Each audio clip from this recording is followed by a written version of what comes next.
Super Talk 99.7 WTN. Good morning and welcome into the Chris Hand Show. It is 9:06. Hope you're having a great day so far. Today is November 7th. It is my wife's birthday. So I just want to say happy birthday, Virginia. Happy birthday. I don't know if she listens. Still happy birthday. You went. Oh. Okay. No, I mean, she listens sometimes. With all the news currently, she's probably tapping out. These Can't blame her. With this kind of stories, and we talked about it, yesterday. When this happened, I was about to go to Arizona to work with Turning Point, and I literally said to myself, I don't want to read too much into it, the Nashville stuff, because it's such a dark story. So I don't blame her for tapping out on this one. Yeah, but, can't either. Especially with little kids, like I don't blame anybody for saying like, Nope. this one's too much for me. However, when a tech giant like YouTube decides that this one's too much and removes Steven Crowder's reporting on trans Nashville shooters manifesto, claiming it's a violation of violent criminal organizations policies, that's hot garbage.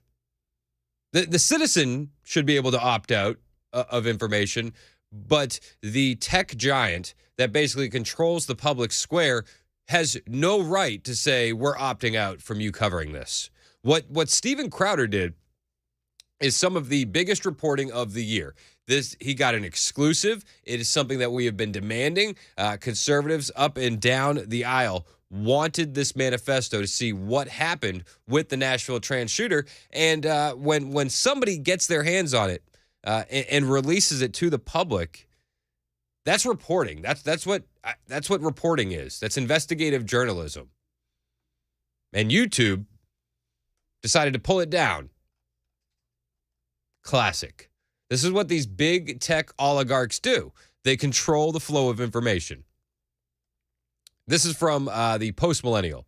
YouTube sent a message to Crowder, which he shared on Twitter. It said, "We wanted to let you know our team reviewed your content, and we think it violates our violent criminal organizations policy." Violent criminal organization policy. Wow. So if you release a piece of information as an investigative journalist that you have worked hard for and gone to specific sources for, apparently you are a part of a violent criminal organization. You're not allowed to be an investigative journalist anymore. You're actually a member of some sort of mafia. You're a mafioso. Here's where the letter from YouTube gets increasingly shady. They say, "We know you may not have realized this was a violation of our policies." Oh, you mean this obscure rule that you pulled out of thin air for this one specific case? Oh, no. Yes, we may not. We know you may not have realized this was a violation. So we're not applying a strike to your channel. Oh, how gracious of YouTube to not apply a strike for investigative journalism. However, we have removed the following content from YouTube. They removed it from YouTube. Now, again, I said the thing about my wife opting out from the story because I think many citizens in this country may want to opt out from this story. For some people, it's too dark. Some people don't want to read the manifesto.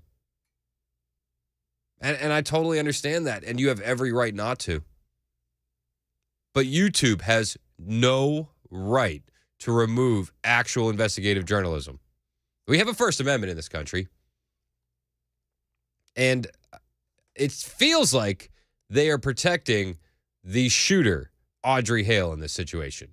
It feels like they're trying to protect their narrative. And we see up and down all day yesterday from Phil Williams and the like. Whoa. It's only 3 pages. They're trying to craft a narrative. No, we're just reading what's been provided. And had the authorities provided anything sooner in full, we would read that too.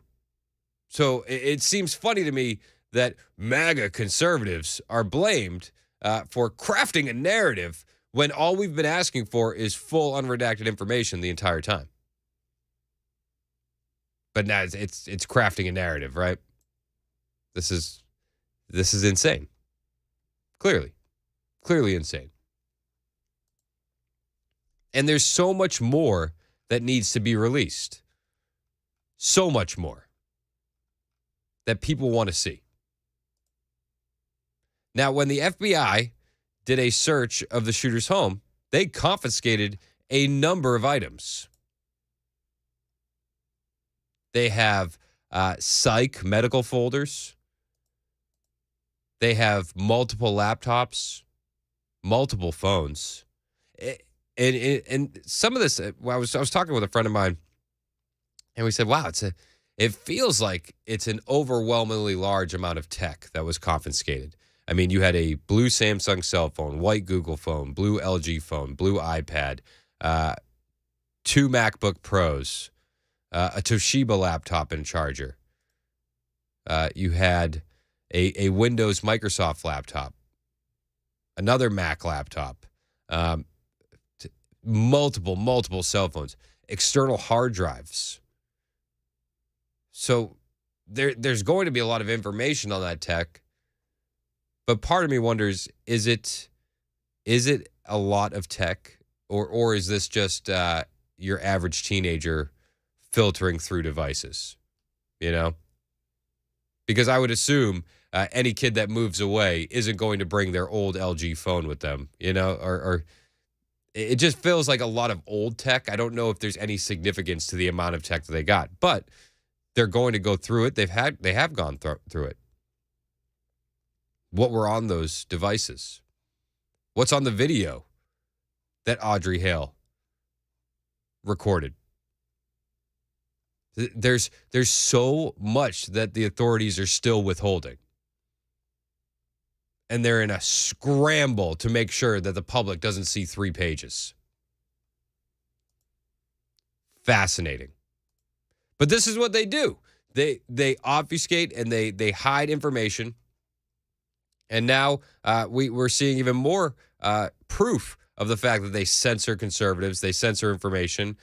Jim Jordan released last night that many mainstream conservatives were absolutely censored during social media during the 2020 election.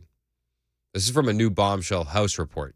Now, we know that conservatives were censored during the 2020 election. It's as clear as day if you've ever been on social media. But now it's in ink, and Jim Jordan has released this report. The Post-Millennial has this as well. In a startling revelation, U.S. Representative Jim Jordan of Ohio revealed a concerted effort involving the federal government, purported disinformation experts from academic institutions, big tech companies, and other parties collaborating through the Election Integrity Partnership to monitor and suppress American citizens' freedom of speech during the pivotal 2020 election. The House report's entitled The Weaponization of Disinformation, Pseudo-Experts, and Bureaucrats, how the federal government partnered with universities to censor Americans' political speech. Now, in this report, Jim Jordan presents his findings, and it's not good. It's not good. Apparently, they've obtained a ton of documents and information from Stanford, only after they threatened them with holding them in contempt of court. Now, Americans across the board were targeted, but it feels like especially conservatives, and there's a list of people that were especially targeted by this big tech bureaucrats and government officials. It was Donald Trump, Senator Tom Tillis, Newt Gingrich, Mike Huckabee, Marjorie Greene, Sean Hannity, Molly Hemingway, Charlie Kirk, Candace Owens, Jack Posobiec, Benny Johnson, Tom Fitton, the Babylon Bee. The Babylon Bee. You got to censor the Babylon Bee. Can't even have a joke. Can't have fun. Can't have fun anymore. The report reveals that alongside all these conservatives, an untold number of everyday Americans of all political affiliations were also targeted. Now, the report released on Monday brought to light the intricate workings of the initiative. Now, it exposes how various government agencies, including the Department of Homeland Security, the cybersecurity and security agencies, and the Global Engagement Center within the State Department joined forces with academic institutions like Stanford University, as well as other entities, to establish the Election Integrity Partnership. The primary purpose of this partnership was to curtail the freedom of speech of American citizens. And that's exactly what they did. They marked disinfo and monitored everything, including true information, jokes, and opinions. And they banned it from social media. Here's how it works, Jim Jordan says on Twitter. EIP stakeholders, Election Integrity Partnership, including the federal government, would submit misinformation reports. Then the EIP would analyze the report, find similar content across platforms, and then the EIP would submit the report to big tech, often with a recommendation on how to censor. So essentially, the federal government was finding misinformation, including true information, jokes, and opinions, would make a report, submit the report, and then tell big tech how to censor it. And then say, go find other stuff like this. Now, is this big breaking news? Not really. I feel like this is something that we all kind of knew was happening already. If you paid attention to the Twitter files, if you've paid attention to just the run up to the 2020 election in general. But I think this is important because now we have the House report detailing all of it in black and white. It's been proven. And now we're also seeing Steven Crowder essentially being deplatformed for reporting on true information. It's unbelievable. It really is unbelievable. So I said the statement during the Amigos, if Steven Crowder ends up on Matt Murphy's show today at 2:05, which I hope so, because that would be a banger of an interview. And if anybody has the right questions to ask, it's Matt Murphy. Are we going to get a strike on our YouTube channel? Are we going to be removed from YouTube for reporting that? It's hot garbage. It really is. We're talking about news. This is the biggest story of the day, probably of the week. Maybe one of the biggest ones of the month, depending on what happens. It's still early. It's still early. Let's not get ahead of ourselves. But will we be censored here at Super Talk just for hosting Steven Crowder to talk about this? I mean, locally, this is going to be one of the biggest stories. Locally, it's the biggest story. The biggest story, yeah. Locally, for us, it is. Yeah. Nationally, yes, I meant nationally. Thank you for that. But, I mean, do you think that we could get censored over this? Golly. I hope we do. Hope we do. I hope we do. Because I feel like nowadays, if you're not getting censored, if you don't have a target on your back, you're not doing the right thing. Every single organization, from big tech to the federal government, has been weaponized against conservatives. It's been weaponized against the truth. And if you don't have a target on your back, if you're not being removed from these channels, you're not doing enough. Speaking of Matt Murphy, he had easily the best take on releasing the manifesto last night on Twitter. And honestly, out of all the takes I saw, Murphy had the best one. They say that it's, you can't release the manifesto. It's inhuman. It's reprehensible. Matt Murphy has this on Twitter. Explain how repeatedly showing a video of the Covenant shooter inside the school is acceptable media behavior, but showing images of the shooter's motivation, the manifesto, is somehow inhuman or reprehensible. Bingo. Seriously, honestly, I read a lot of takes last night, and Murphy, that was the best one. We can't see the manifesto, but we're allowed to see the shooter moving about the school. Sounds about right. Well, because the video of the shooter walking around the school doesn't have anything to do with the narrative. And that's what they're trying to control. That's what they're always trying to control, and that's why they always fall back on censorship. Because as soon as it gets out of their control, that's the only recourse that they have. Censor. It's 9:20 on Super Talk 99.7 WTN. It's the Chris Hand Show. Hang out with us.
All right. Steven Crowder says he is going to be releasing more information on the Covenant school shooter material.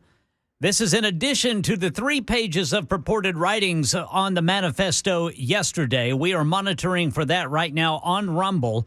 Stephen Portnoy tells us how results from elections in several states might be read tomorrow after those results come in. So these stories and more coming up at 9:30 on Super Talk 99.7 WTN. Thank you, Ken Weaver. It is Super Talk 99.7 WTN.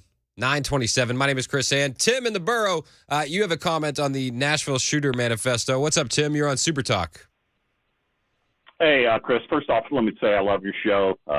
I was kind of doubting you at first, but I'm a fan now. I appreciate it. On the manifesto, I got 2 comments. One's on the manifesto, and the other one is what's going to be related to it.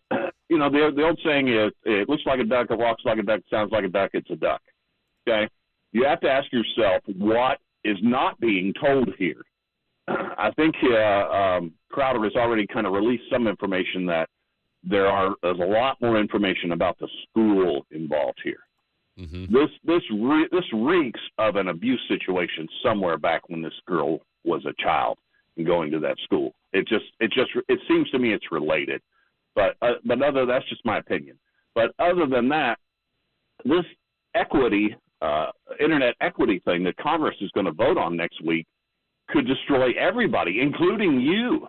Because if the FCC takes over control of Facebook, of YouTube, of all these internet things, nobody's going to be able to get the truth out. You're talking about their vote to restore net neutrality rules. Is that what you're talking about? Yeah. Yes, okay. But hidden in that bill, you got to read in there. Hidden in that bill is just like you as a radio station there. You're governed by the FCC. Mm-hmm. There are certain things you cannot say. Yep. Okay, we all know that. Everybody knows that.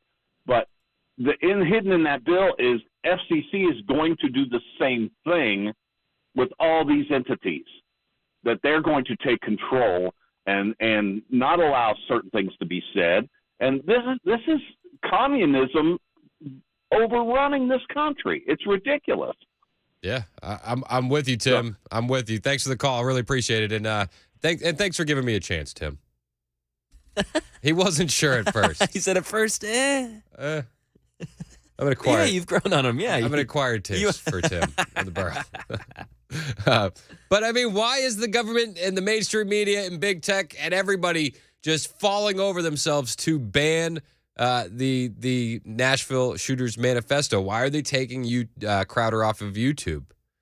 It's ridiculous. I, for one, cannot wait to see what else Steven Crowder has up his sleeve today. And as it breaks, we'll have it for you right here on Super Talk 99.7 WTN. In the meantime, Ken Weaver and the news.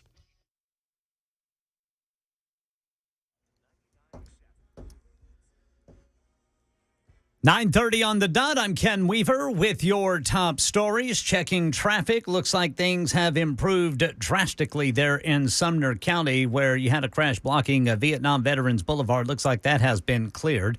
Got the full forecast in 2 minutes.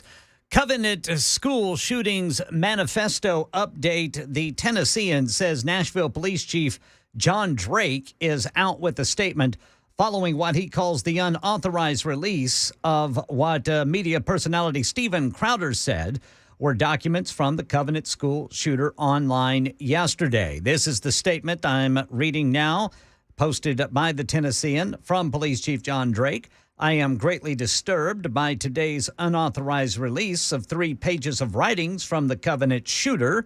The police department is extremely serious about the investigation to identify the person responsible." Vote 2023, Stephen Portnoy on how results in several states might read after today. Off-year election with gubernatorial races in Kentucky and Mississippi and legislative races in Virginia. It would be a leap to say the results tonight will be predictive of next year's outcomes, but if Democrats widely prevail, the results will be viewed as an emblem of the continued desire for reproductive rights in America in the aftermath of the Dobbs decision. If Republicans win, the returns will be read as a demonstration of voters' concerns about crime, liberal social policies, and the state of the U.S. economy. Yeah, in the Kentucky governor's race, Cameron and Bashir were in a dead heat. Cameron holding a slight lead among undecideds. That's the latest news. Weather's next. I'm Ken Weaver, WTN News. Hi, I'm Paul Winkler. I've been teaching investing on Nashville airwaves for over 20 years with the Investor Coaching Show. And in that time, I taught a lot about how markets work and how we invest money and academic principles of investing money. But I've also talked an awful lot about how to avoid the mistakes that people often make with their money. Think about it. A lot of people sold out of the market at the worst time when COVID struck, or when TARP happened, the Troubled Asset Relief Program, or gold, they invested in that at the worst time. Bailing out of the market because they were worried about Y2K or 9/11 or jumping into energy stocks or jumping into cryptocurrency.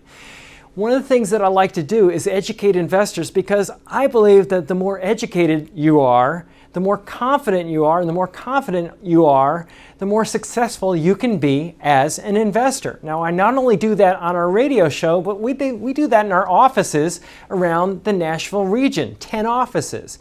To learn more about our approach to investing and financial planning, go to paulwinkler.com and set up a free 15-minute phone call. Or you can call 615-851-1950.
Super Talk 99.7 WTN 936. My name is Chris Hand. It's really nice out there today. Really nice. Roll the windows down. Enjoy it. Did anybody expect that Freddie O'Connell was going to come in and be a great mayor for the city of Nashville? No? Okay. I mean, I'm a little bit frustrated. Apparently, he's launching an investigation into the leak of the trans Nashville shooters manifesto. He's quoted as saying, "I've directed Wally Dietz, Metro's law director, to initiate an investigation into how these images could have been released." So just gonna spend some tax dollars on that instead of releasing the information that the public wants to see. Okay. Can we stop electing Democrats in Tennessee? Can we next time a mayor race comes up, can we get everybody together and vote for a Republican? Unbelievable. It's your tax dollars hard at work in Nashville. Let's get to the bottom of this. People are going to be trying to charge whoever leaked it with a crime of some sort, which I don't know how that works under whistleblower laws. But, I'm sure the whistleblower laws only apply when you're on one side, like much of the laws these days. Fascinating story. Steven Crowder is live right now, and he's going to be releasing more information. Has he dropped anything yet, Mac? Not right now, just recapping everything from yesterday and getting to this new stuff here in the next few minutes, but I'll be tuning in. Perfect. All right. Well, if anything breaking comes through, we will have it for you right here on Super Talk 99.7 WTN. The Nashville PD, they released a statement on the manifesto being leaked, and they're not all too happy about it either. In a statement titled MNPD, Metro Nashville Police Department, statement concerning online photograph dissemination, the agency said the MNPD is in communication with Metropolitan Department of Law as an investigation begun this morning continues into the dissemination of 3 photographs of writing during an online discussion about the Covenant School. These photographs are not MNPD crime scene images. So it's like a non-denial denial. Like, they're real, but it's not official. Nashville PD says they're working on identifying the leaker. I wish that they could just spend our tax dollars just releasing this information. Like, if you think about it, if they just released it the week of, this wouldn't be a news story now. This wouldn't be a waste of our tax dollars in Tennessee now. And we could save a lot of time and money. We could have already had these discussions months ago. They're worried about the families of the children at the Covenant School, and I understand that. I feel for them too. It's heartbreaking what happened. It really is. But if they release this stuff in a timely manner, we could have already moved past it. But it just seems like they want to cover it up because they don't like what it says. They don't like the fact that this shooter seems to be motivated by anti-white hatred. They don't like that she seems to be motivated by going after, the children of wealthy people. It's sick. And it seems like everybody's trying to cover for the shooter. There's a Twitter account I like. It's called NWokeness. They say, gee, I wonder what might have motivated the shooter to hunt down and massacre white people. And then there's a bunch of news articles. One from CNN with a picture of Kyle Rittenhouse. There's nothing more frightening today than an angry white man. One from Al Jazeera. Abolishing whiteness has never been more urgent. Another one, whiteness is a pandemic. I mean, we see it echoed in media nonstop. White people bad. Maybe they're worried that what they push, the narratives they cultivate and create for the masses, is having an effect on the mentally ill. It's really sad. This whole story is sad, and we could have had these conversations a long time ago. But instead, again, we'll waste our tax dollars trying to get to the bottom of who leaked it Not spend tax dollars trying to get to the bottom of what caused this shooter to go berserk. That's a bridge too far. We're not going to spend any money on that. Now, there is a parent. It goes by the name of Brent Leatherwood. And he's upset that these were leaked. He is. He's upset. Commenting on the leaked images, he says to the leaker, "You're a viper. You're a member of the law enforcement community, and you've released evidence in our most vulnerable moment. You've now allowed this woman to terrorize our family with bullets and to terrorize us with words from the grave. How could you? What kind of person does that?" And again, I say we could have had these conversations a long time ago if it didn't seem like there was a concerted effort to cover it all up. But I think it's important to, know who Brent Leatherwood is. Yeah, Brent Leatherwood, his kids do attend Covenant, and I feel for him. But he also is a big gun control advocate.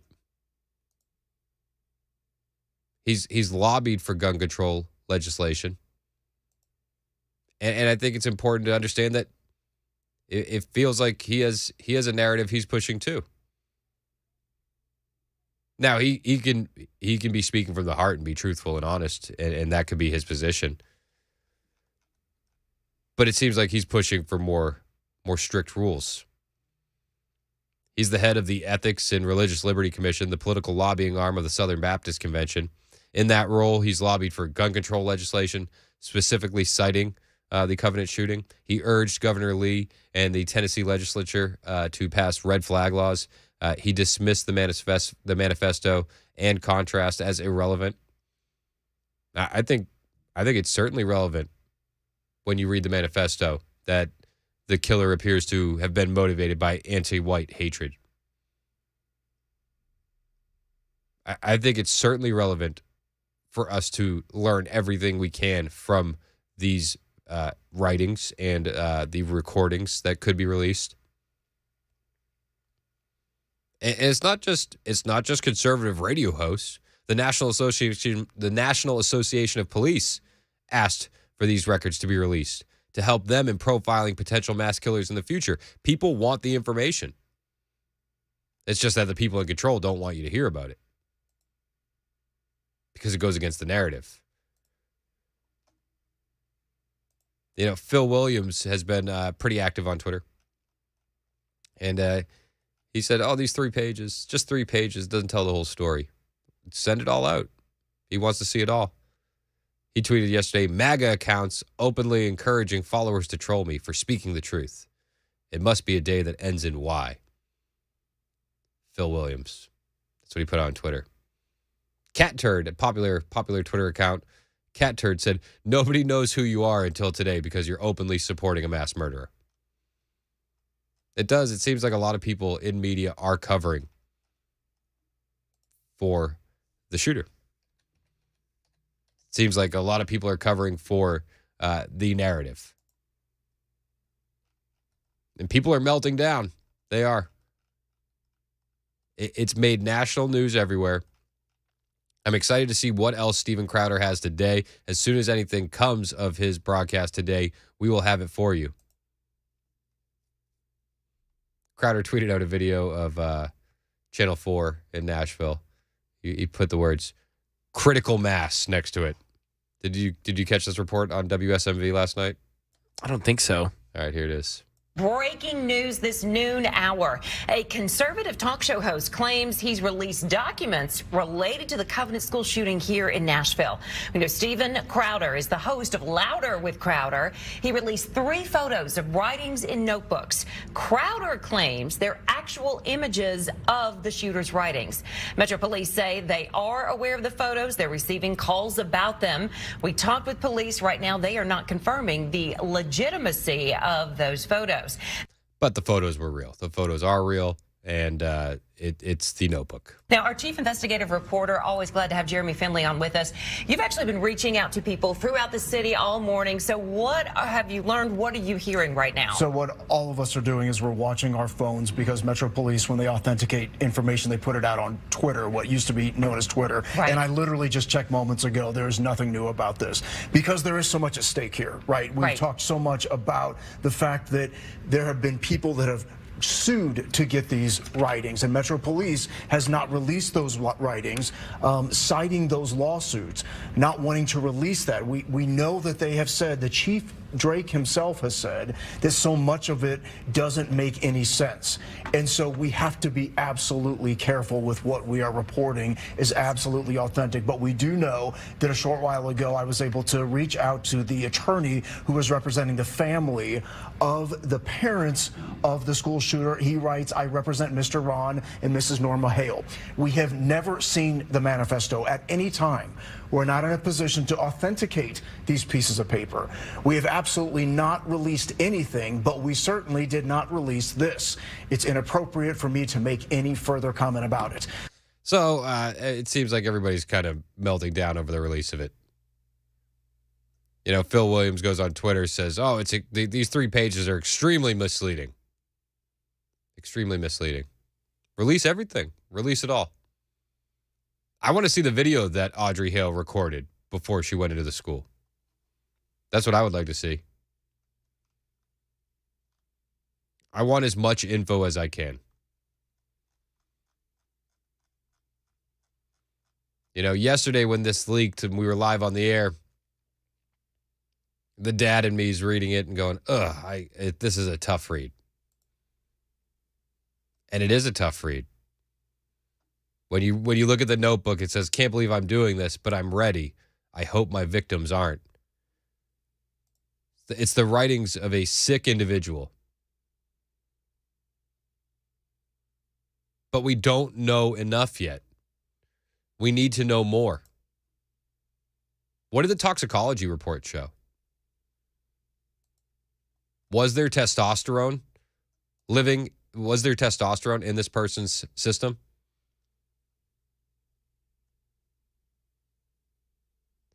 The day I got a text from a friend, he said the day after the shooting at Covenant, I asked State Rep William Lamberth to make sure that the Metro Police tested for testosterone on the toxicology report. He assured me that he would, and later assured me that they did. Test came back, and they did not test for testosterone, and we're not going to. Same texter also says, my family attends Covenant, fairly conservative. Their kid was in the classroom. I really feel this is a case of letting emotions get out in front of transparency and public awareness. Out of control emotions wreck everything that uses reason to sort things out. I feel for them, but disagree with them wanting to keep this all secret. I'm with you. I feel for the people that don't want this information out. But I still think that it's wrong to keep it all a secret. It really is. And I know it's hard to see. I know it's hard to read. When there's the point in the manifesto where it says all these kids wearing khakis, my kids go to a private school. I cut corners so that way my kids can go to a private school. The last thing I saw yesterday before I walked out was my son's khakis hanging up so that way he could get in his uniform and go to school. Like, I'm a parent. I understand that this is hard. But that doesn't mean that we shouldn't be allowed to dig in and learn as much as we can. Now, if more comes out from Steven Crowder today, we will have it for you right here on Super Talk 99.7 WTN. And we'll have it for you immediately, the moment any of this breaks. It's currently 9:50. It is Super Talk 99.7 WTN.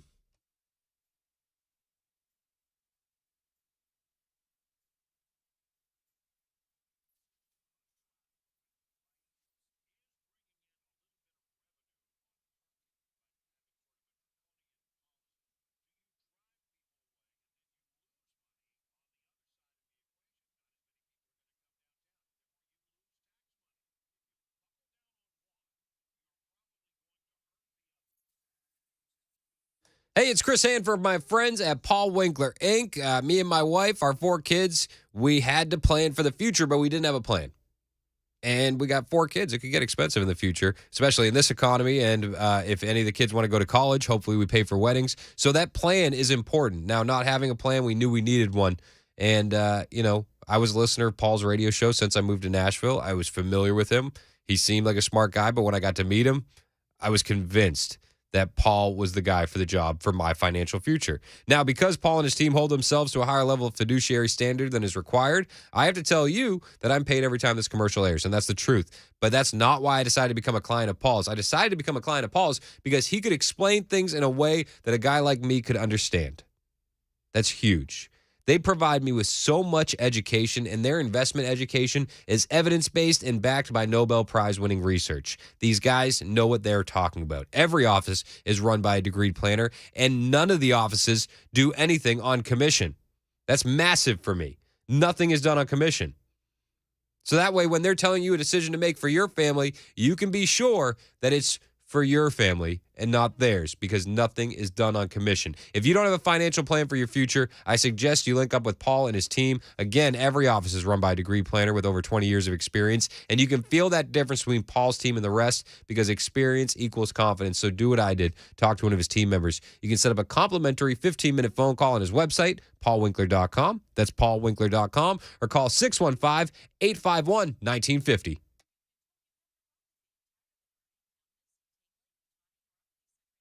Hey everybody, Dan Mattis with Nashville's Morning News on WTN. I'm here at the Nashville Rescue Mission doing the interviews that I look forward to doing every single year. These are incredible stories of people who have had amazing recoveries. Thanks to this amazing facility, they are able to get clean and lead a more productive life. The date of our annual radiothon is going to be Monday, November 20th. Listen in and please donate. You can get more information at 99.7 WTN, including a link to the website for Nashville's Rescue Mission.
Looks like traffic is improving drastically in Williamson County, where there was a crash there in Cool Springs, 65 northbound between Moores Lane and Concord Road.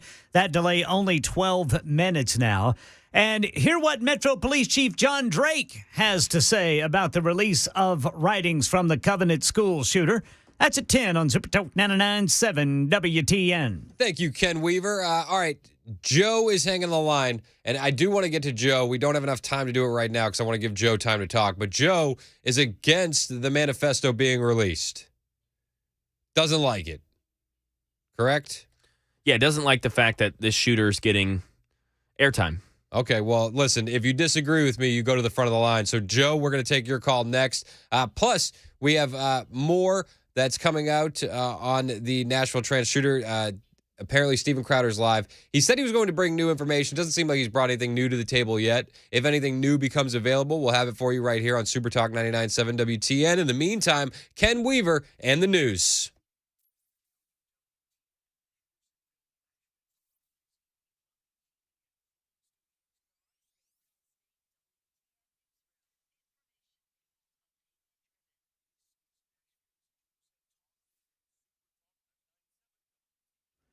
Ten o'clock on the dot this Tuesday morning. I'm Ken Weaver with your top stories. Got the full forecast in 2 minutes. And right now in Nashville, Metro Police Chief John Drake's out with a statement on the release of writings purported to be part of the Covenant school shooter's manifesto. Drake says it is greatly disturbing, and the police department is extremely serious about identifying who did it. Drake says it shows a total disregard for Covenant families as well as the court system, which Drake says currently has control of the shooter's journals due to litigation filed earlier this year.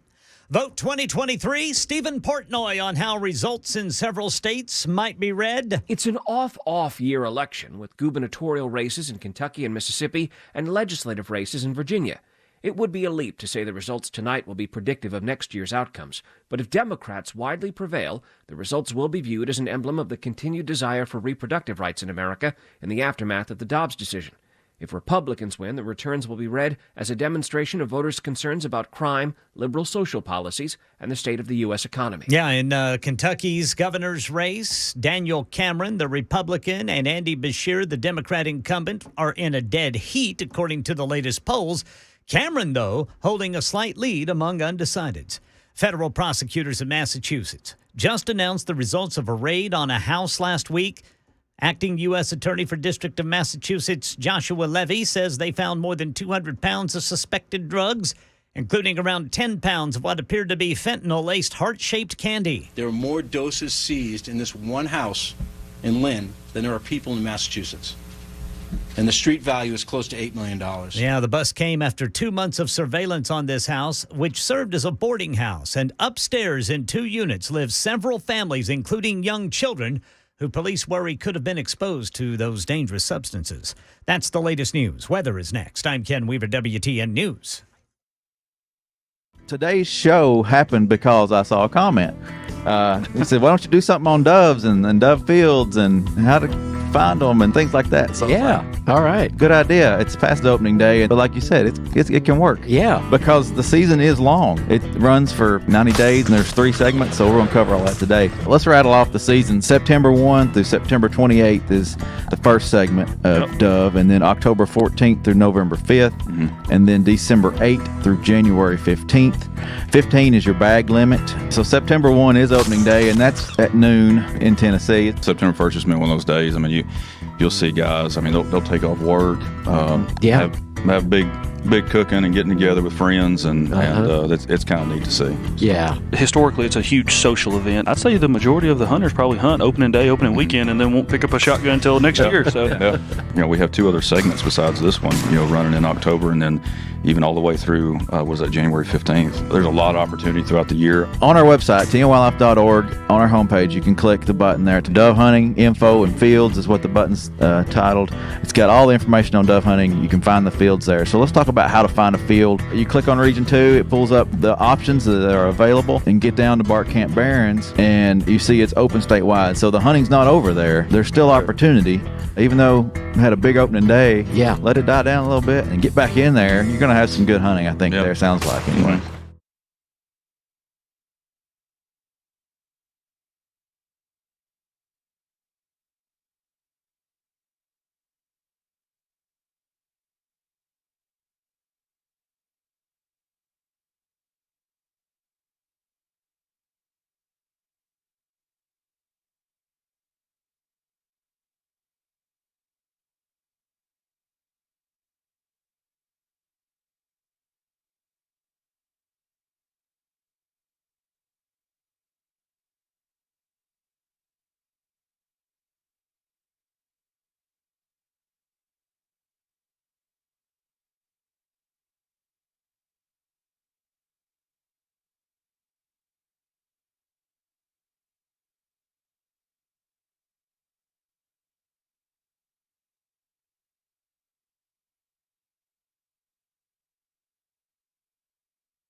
10:05 on Super Talk 99.7 WTN. What's going on? It's Chris Hand. Hope you're having a fantastic morning.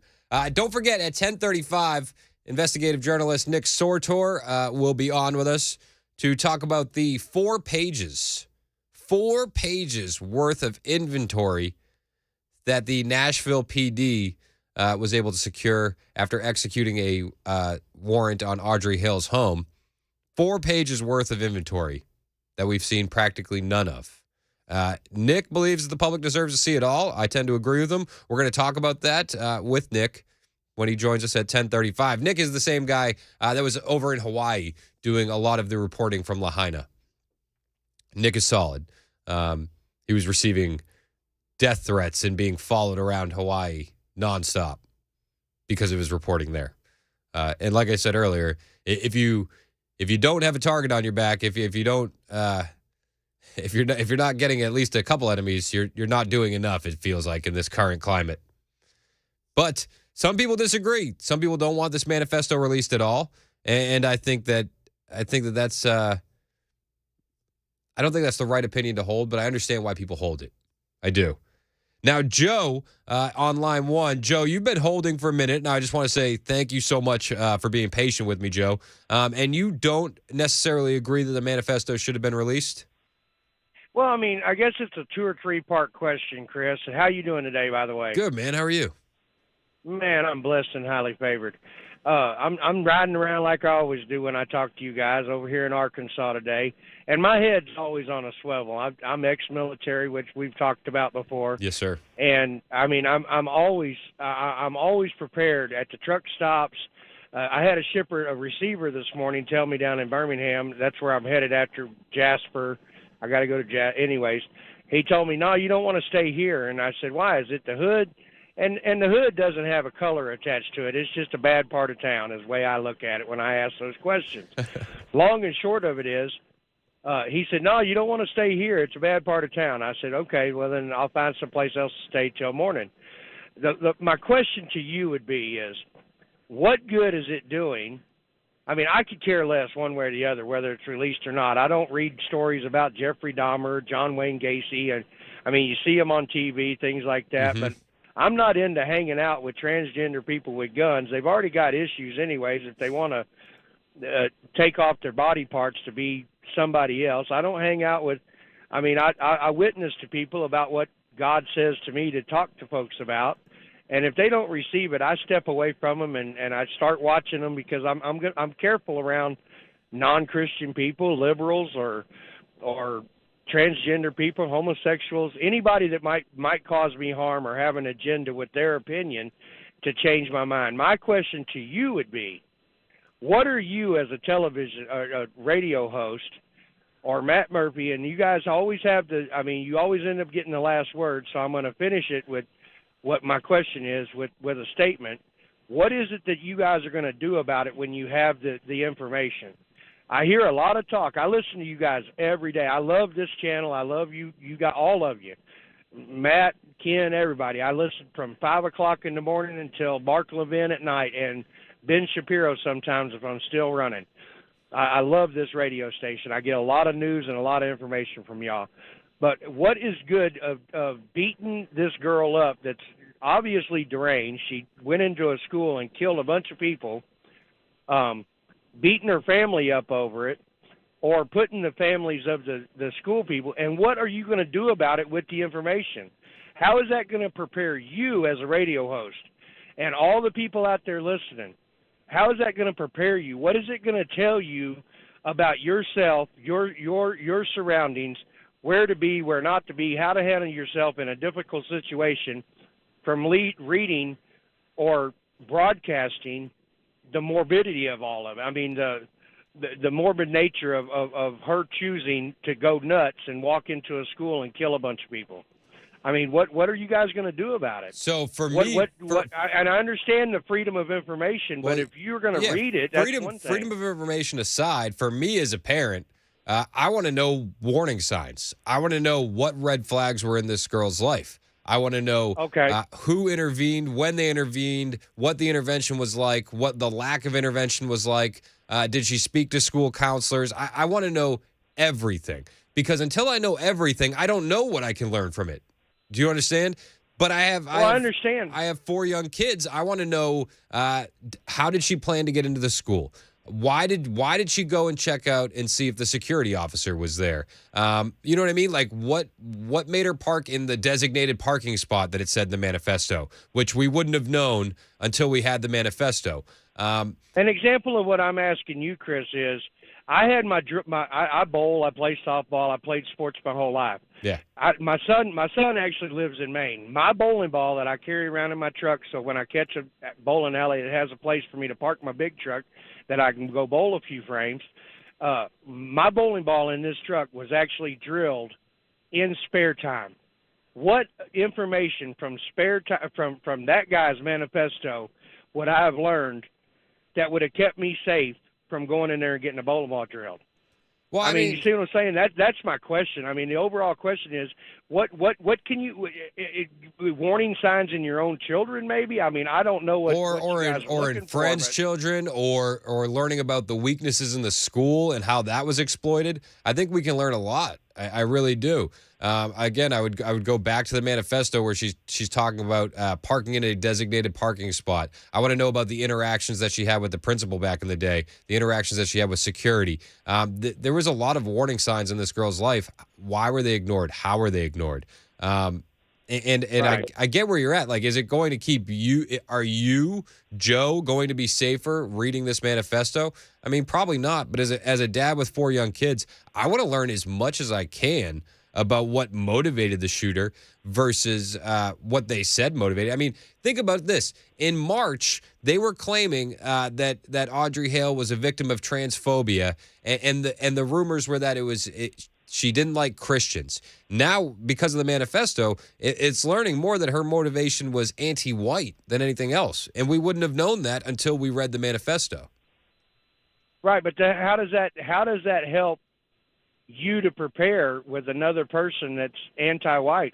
I mean, I had a discussion with a colored friend, a black friend of mine, yesterday, and he actually, me and him had a heated discussion, and it was right after listening to Dan Mandis yesterday morning. We had a heated discussion because he told me there was no way for a black person to be racist, and I said, man, that's ignorant. How is that? I mean, how is that even possible for that to come out of your mouth, for you to think that way? Well, I only have a very few white people, and I'm that are friends, and I'm very selective of. I said, but how is it possible? So you're saying if I hate you because of the color of your skin, I'm racist. If you hate me because of the color of your skin, it's called something else. I said it's still hatred. Yeah, I mean, I feel like it's still racist. I mean, I don't understand all that. I feel like we're all over the board, though. I feel like to your original point, how does right. it help? I mean, I don't understand. How does it help? How does it help? I think it would absolutely help if there was a direct, if we can learn direct reasons why she parked at a designated spot, how she exploited school security. If we can learn exactly what warning signs were ignored, what medications that she was on. I think that those are all big things. Is it going to make you send your kids to a different school? How are you going to prepare yourself? I mean, because you still got to let go of your kids. You can't watch them 24 hours a day. But if we learned that the school had a certain security flaw that was exploited, that will absolutely help people. It'll help. That would help the police department or a school system. How does it help you, Chris, as a radio host or a father? It helps me because my kids are safer at school. Well, are you going to do a walkthrough on a weekly, monthly basis to see that these things can't be exploited? I mean, those are my questions. What are you, Chris, as a radio host, going to actually?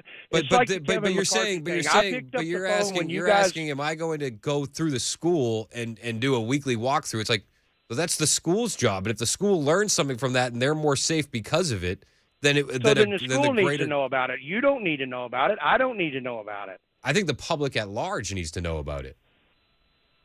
Why wouldn't you want to know about it?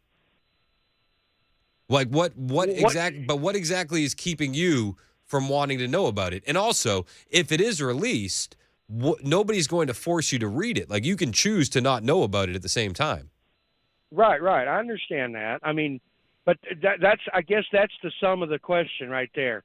Is why is it such a big discussion It's not that I disagree with you. I think that we have the right to freedom of information. You have the right to research this as in-depth as you want to.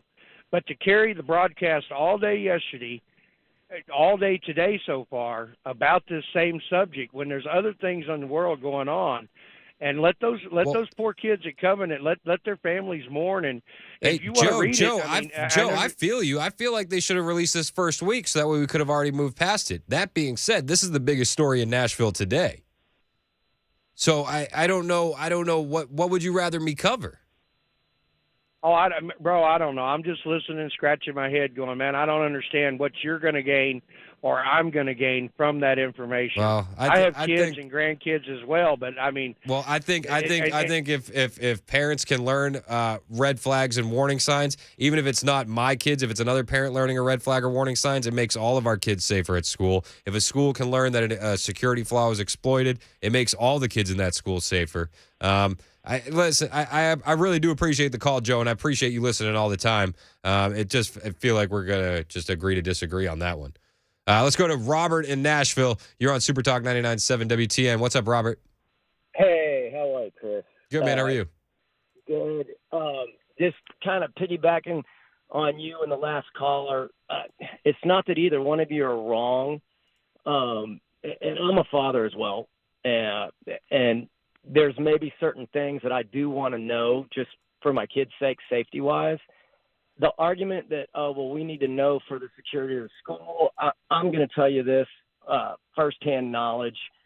That's a bad argument because that was taken care of when these schools that kind of went through this, and I guess we're talking about private schools for sure. And those are the ones, at least the ones that I know of, multiple ones. Any weaknesses they had after this were fixed pretty darn quick, like into the summer, this last summer. By the time they started school, they already had extra security, some undercover kind of thing. You know, they had secured their soft spots, those kinds of things. So that argument that, we need it for the security in the schools and all that, they've had that already. I promise you that. They did that. I do get the argument as far as parents, but maybe do it a different way. Put it on your Facebook page and make a parent go work for it a little bit instead of just like vomiting the whole thing kind of out to everybody, whether they wanted it or not kind of deal. I mean, you understand kind of where I'm coming from on that? No, I totally get where you're coming from. I just don't know what's a bigger news story today in Nashville. Oh, no. I would say that for sure, which is another interesting point because it takes away from all the anti-Semitism that's going on in the world, right? But this whole thing was released. Yeah, but I suppose, but I think that this spider web's out. You know, the government's withholding information from average citizens. They work for us.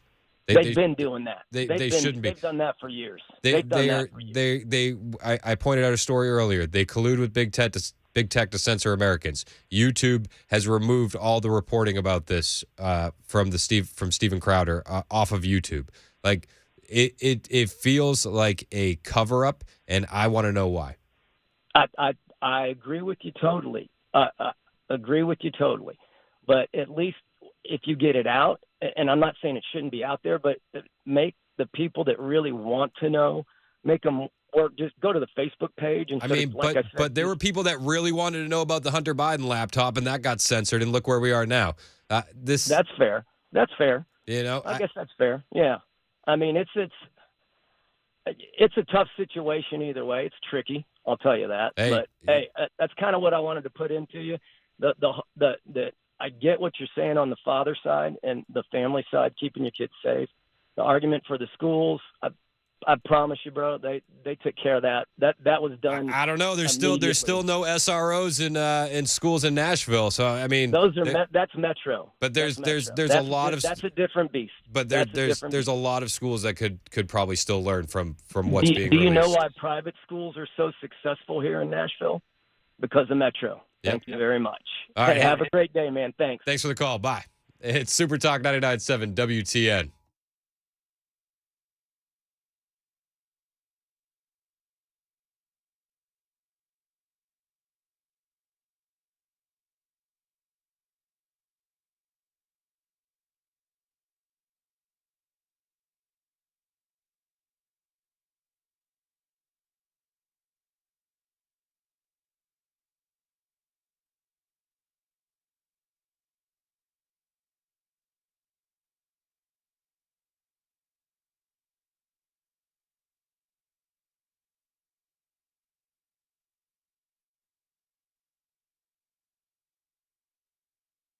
Did I make the feds mad?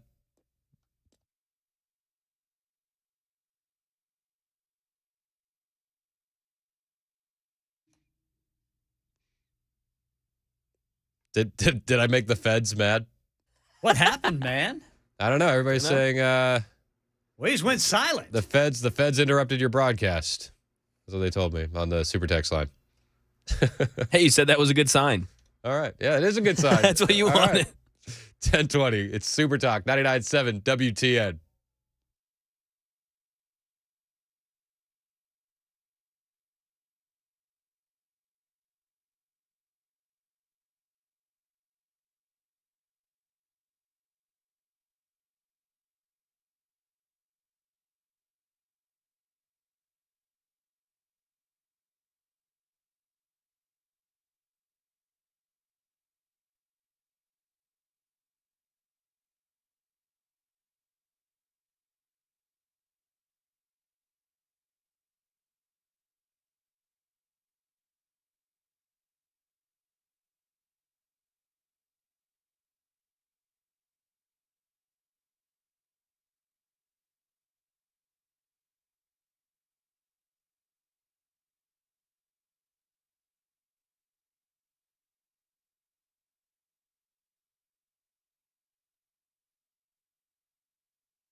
Hear what the police chief says about the Covenant school shooter writings release. Coming up at 10:30 on Super Talk 99.7 WTN. Thank you, Ken Weaver. It is Super Talk 99.7 WTN. My name is Chris Hand. We were talking about the manifesto release. It's the biggest story of the day. A lot of people don't want it to be released because, the families, and I understand that. 4,200 texted in a great point. Said, Chris, a parent who lost a child never stops mourning. Never. That while they're a mourning argument is hogwash. It's a good point. I mean, I lost my cousin when he was 19. My aunt still mourns him every day. Oh, that's tragic. Every day. I mean, it's not something that's going to get any easier. It just won't. But maybe this information can prevent another tragedy from happening. You know, I do think that we need to realize that what's being released goes against their whole narrative. They always tell you the biggest threat to our democracy are white MAGA extremists. And what we're seeing is that this person was motivated by anti-white hate. The same anti-white hate that's pushed out of the mainstream Mockingbird media every single day. So I think we do need to learn more. I want it all released. Let's go to Hassan in Gallatin. You're next on Super Talk 99.7 WTN. What's up, Hassan? Hey, Hassan. Is this Hassan or Don? Hassan, what's up? Or maybe Don. Don. Oh, is it Don? Mac, you really screwed that one up. That one wasn't even close. Come on, Mac. That was. Come on. I mean, you would have thought the Chiefs played last night with that kind of a flub. Sorry, Hassan. What's up, Don? Should we start the call by thanking him for showing up again? Hey, thanks for showing up, Mac. What's up, Don? Anyway, a couple of things, Chris. Think about this. During the abuses going on in the Catholic Church, they used to send the priest to recovery, and that recovery center was located in New Mexico. Guess which diocese went bankrupt when the scandal broke loose and people started to get compensated for the abuse? New Mexico. That's where they released these people. My question is, the bigger question we should be asking is, why do they want to keep this such a big secret? Why are they keeping it from us? That's the bigger question. Let's go to this young lady, okay? Think about everything they were pumping into that young lady. Yeah. Okay, you talk about antipsychotics, I guarantee you. Antidepressants, I guarantee you. Look at the side effects, folks. And then to add testosterone onto that, you had a walking, talking Frankenstein, folks. And guess who should be held liable for that? The physician who was giving her all those things. Amen. Way back in gender trans, I've been in healthcare my whole life. Before they even thought about doing a gender transfer, or whatever the technical term is, they had extensive psychological evaluations done on these people. And they had to be stable in order to perform those. That's not happening anymore. It's not even close to happening. No, and the testosterone is a huge red flag. If she was taking testosterone, there's a detransitioner by the name of Chloe Cole, and she talks about coming off of or being put on testosterone and what that would do to her, and she would just fly into rages uncontrollably. Women can't handle the amount of testosterone that's being pumped into them when they're quote unquote transitioning. But we're in such a hurry to make a political statement, and who cares what happens to these patients, these people being pushed on an agenda? And the truth is Europe is saying, yeah, maybe we ought not to do this anymore. Yeah. And we're, as usual, we're behind the times. And of course, look what was released at Vanderbilt. Follow the money. Oh, well, there's big money in this. Think about the fact, I tried to call you the other day. You were talking about gender transitions in the military. Mm-hmm. Meanwhile, we have soldiers committing suicide at a rate of, 22 per day? So sad. And I guarantee you, Chris, I bumped into a young man. He's limping, and I'm like, dude, what's wrong with your knee? And he goes, I heard it while I was in the military. I said, so you served in Afghanistan? He said, yeah. And I said, and what's the VA doing about your knee? And he said, well, they want to wait till it's bone on bone to do anything. I guarantee you, if they did a study, these soldiers committing suicide, a big exponential proportion of them are in chronic pain. And that's contributing to the suicide. There are so many things here, Chris, that are just crazy. Meanwhile, we're spending money trying to push some whack job agenda. And, Chris, I have one more thing, and I'm a little better organized this time. Wasn't there a day of terror being promoted amongst the LBGT or Alphabet Mafia crew that they were going to deploy a day of terror? And doesn't she allude to that in those 3 pages that were released yesterday? Yep. I mean, wake up.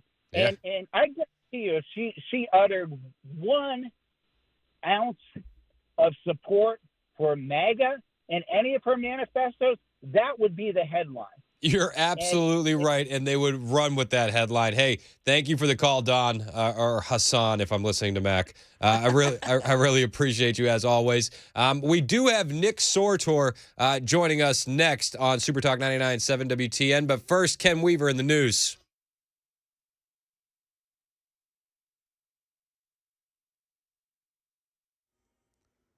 I'm Ken Weaver with your top stories. Got a big problem in traffic. 40 eastbound, just right outside the studios here. You got 40 eastbound blocked by an overturned car. Full forecast in 2 minutes. Right now in Nashville, by the way, that's the South Loop downtown. Metro Police Chief John Drake has issued a statement on the release of writings purported to be part of the Covenant school shooters manifesto. He says it is disturbing, and the police department, Drake says, is extremely focused on finding the person who did it. There could be changes to Tennessee's third-grade retention law. Fox 17 says the Tennessee Board of Education is looking at a new policy that says if students score as good as half of the students on last year's reading test, they move on to the 4th grade as long as they undergo tutoring all year. Right now, they have to stay back unless they go to summer school if they don't score high enough. It is Election Day in several states, including Kentucky, where voters will choose between incumbent Governor Andy Beshear and Republican challenger Attorney General Daniel Cameron. Cameron and Beshear were in a dead heat, according to late polling, but Cameron had a slight lead among undecideds. That's the latest news. Weather is next. I'm Ken Weaver, WTN News. Hi, I'm Paul Winkler. I've been teaching investing on Nashville airwaves for over 20 years with the Investor Coaching Show. And in that time, I taught a lot about how markets work and how we invest money and academic principles of investing money. But I've also talked an awful lot about how to avoid the mistakes that people often make with their money. Think about it. A lot of people sold out of the market at the worst time when COVID struck, or when TARP happened, the Troubled Asset Relief Program, or gold, they invested in that at the worst time. Bailing out of the market because they were worried about Y2K or 9/11 or jumping into energy stocks or jumping into cryptocurrency. One of the things that I like to do is educate investors, because I believe that the more educated you are, the more confident you are, and the more confident you are, the more successful you can be as an investor. Now, I not only do that on our radio show, but we do that in our offices around the Nashville region, 10 offices. To learn more about our approach to investing and financial planning, go to paulwinkler.com and set up a free 15-minute phone call. Or you can call 615-851-1950.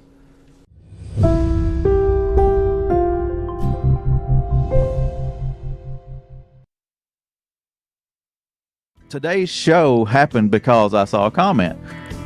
He said, why don't you do something on doves and dove fields? And for many of us, generators are becoming a must-have household appliance. From unpredictable weather to surprise outages, it's better to be safe than sorry. Generator Supercenter of Nashville offers fast and easy installations with 24/7 service and monitoring to all brands of generators and expert repairs done right. Our mission is to make owning a backup generator simple and easy. Visit your local store today or check us out online. Generator Supercenter of Nashville. We serve all Middle Tennessee.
Super Talk 99.7 WTN. My name is Chris Hand. It is 10:36. We're talking about the leak of the manifesto from Audrey Hale, the Nashville Covenant shooter. And I'm joined on the line now by Nick Sortor. Nick, thanks for coming on with us. I really appreciate it. Absolutely, Chris. Happy to do it. Hey, and a lot of people, if you're not familiar with Nick's work, Nick was one of the first guys on the ground in East Palestine, Ohio. If you were the first, weren't you? It was. Besides there was local media that was covering it in the beginning, and then they just walked away from it and just left the people high and dry. And so ended up going back there, and we were able to revive the story and make it the nationwide sensation that it became. So I'm Nick, very proud of that. Yeah, it's unbelievable work. Nick did that in East Palestine, Ohio. Then Nick was also one of the first ones on the ground in Lahaina dealing with the Maui wildfires, and you did fantastic work there. And now it seems like your sights are on Nashville. A tweet that you put out last night caught my eye. You said, "What else are the Nashville PD and the FBI hiding?" And you went down a list of some items that were taken from the home after a search warrant was executed of Audrey Hale's home. Tell me a little bit about what they took from the home and what you think they may be trying to hide, Nick. I mean, Chris, there are 40-something items that they took from Audrey Hale's home just hours after the shooting. We've seen 3 pages of this manifesto so far, but they also took 20 journals from the house. They took a suicide note. They took psych and medical folders, 3 home videos, which one of which was apparently a video that was taken on the way to Covenant School. And we haven't seen any of that. So we've only scratched the surface of what is actually out there and what the FBI and Nashville police have. And, they've been telling us for, months and months and months now that they're going to release it. They're going to release it. Oh, but it's still under investigation. They can say for the rest of eternity that it's still under investigation. They're hiding something here. You had a Nashville council member come out, months back and say, oh, it would be dangerous to release the manifesto. What danger? Why do they release the manifestos from every other shooter that's out there? I don't really understand. What's the difference here? Well, we know the difference. There's a narrative. Yeah, it's not fitting their narrative, and it seems like the narrative's imploding. A lot of the rumors when it first happened was that she was trans and anti-Christian, and that's what motivated this. And now we're finding out that it's really anti-white hatred. What else do you think we're going to be learning as this info? I mean, it's inevitable that some of this stuff leaks, don't you think? Well, I don't know how inevitable it's going to be because of the fact that, look, they're spending more resources, it seems, on trying to find out who leaked this than the actual investigation itself into the shooting. And, so I don't know how much is going to be able to leak because this is going to end up scaring any sort of patriot that's within the Nashville Police Department, because whoever leaked this has put their livelihood on the line, for the good of their country. They're a true patriot and hero, and they deserve to be commended for that.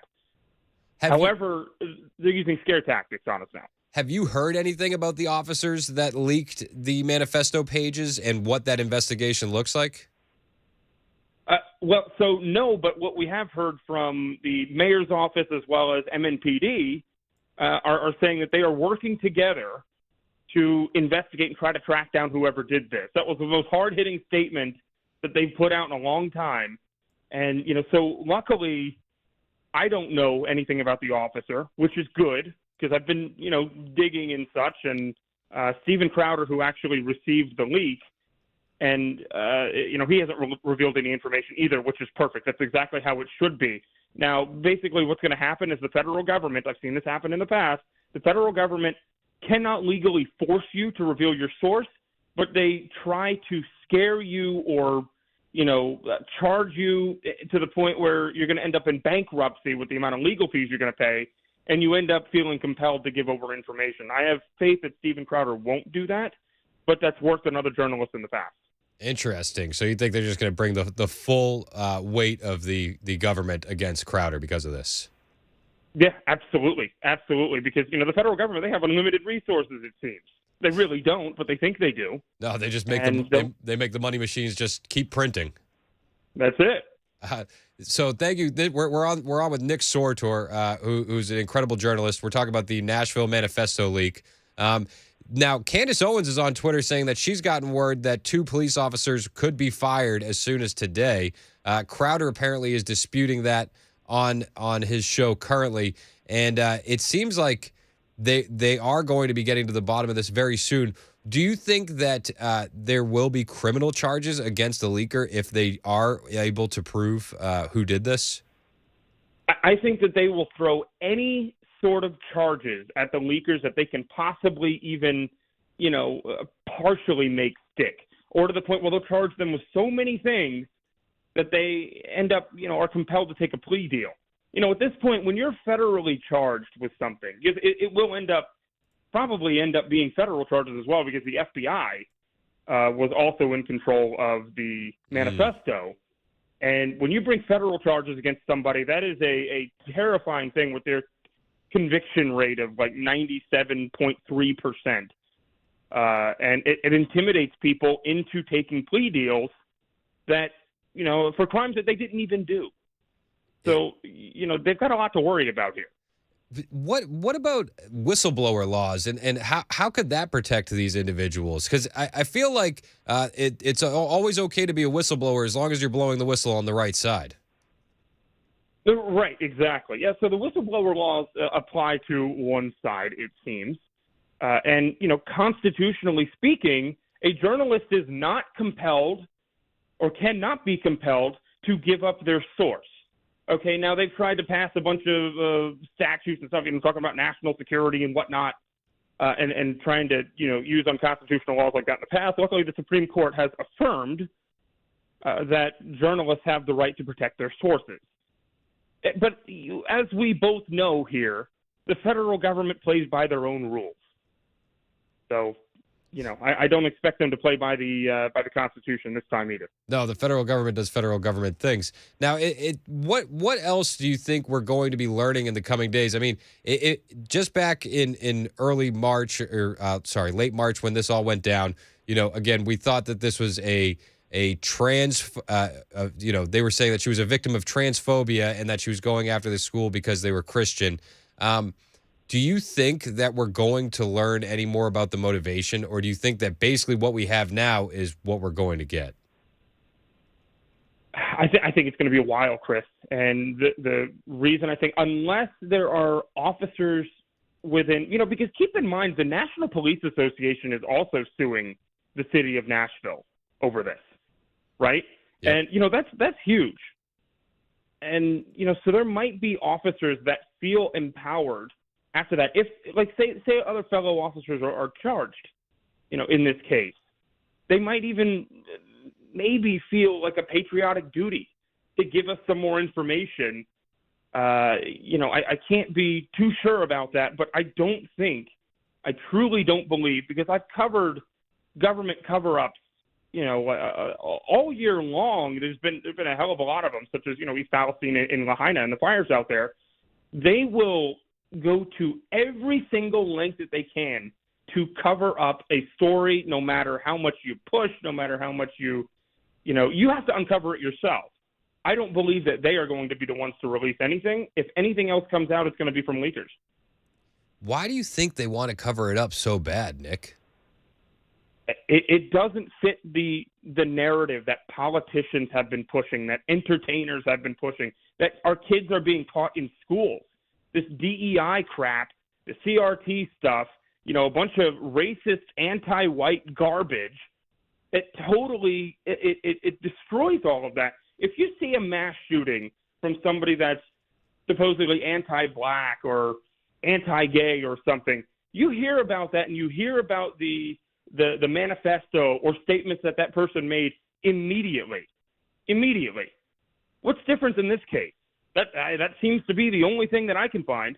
It's the only thing that's jumping out to me as well. We're on the phone with Nick Sortor. Hey, while I have you on the phone, what is the latest on Hawaii and Lahaina? It seems like the media has brushed that story under the rug. Where are we at in Hawaii, and how are the people doing there? So the people are really not doing much better.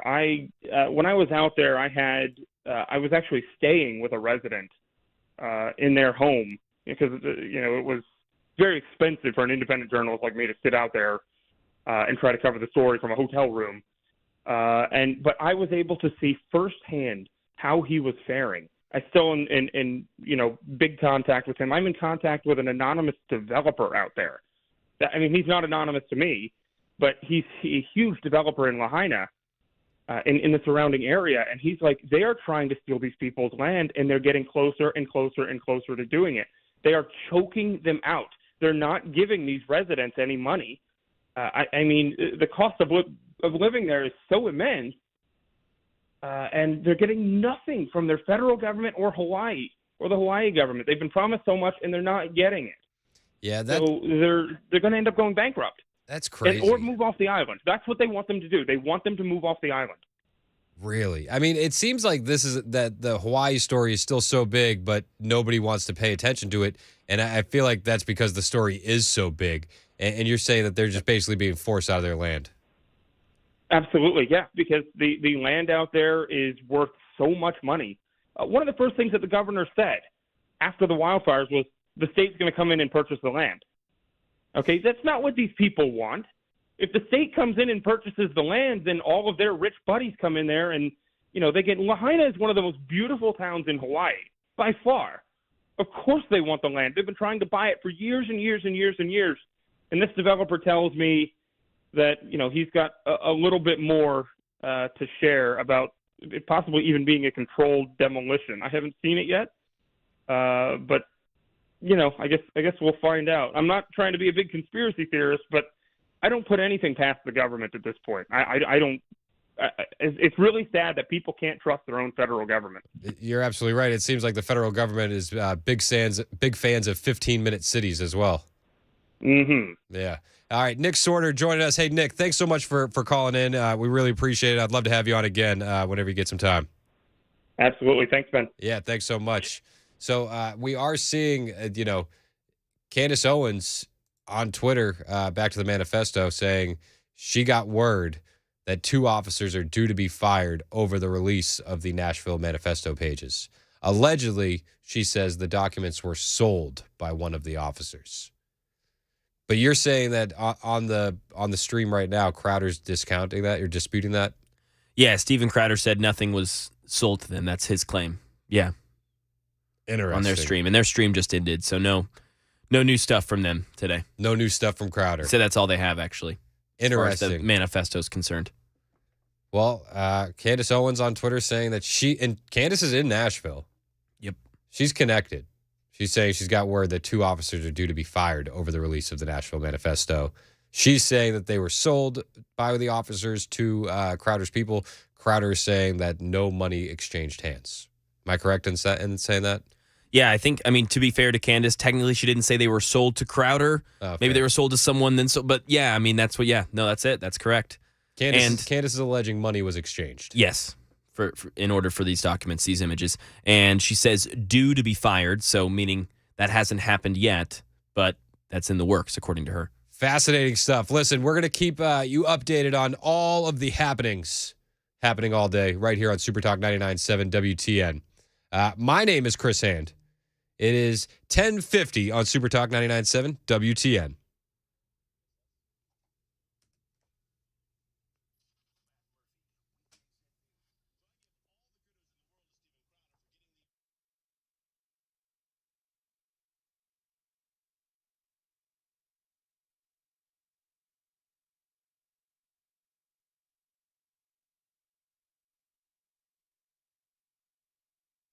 Hey, it's Chris Hand for my friends at United Structural Systems, USS. Listen, I listened to the commercials for USS on Super Talk for years when I first moved to Nashville, just like you. But when I had the chance to sit down and meet the guys at United Structural Systems, well, I got to tell you, these guys are honest, hardworking, good people, family guys, and they're proud of the work they do. And it's no surprise because they have 25,000 satisfied customers in Middle Tennessee.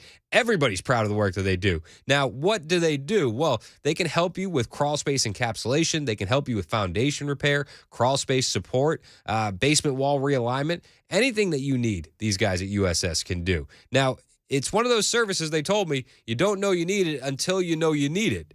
And when you find out you need it, you need to know who to call. It's the guys at USS. So if you haven't been down in your crawl space in a little while, you should poke your head down there and look for some things. Are you noticing standing water in your crawl space? Have you noticed wet basement walls, cracks in your basement floors? Well, that's your host trying to tell you something. So give the guys at USS a call to check it out. 615-488-7855. Call USS today, 615-488-7855, or online, USSTN.com.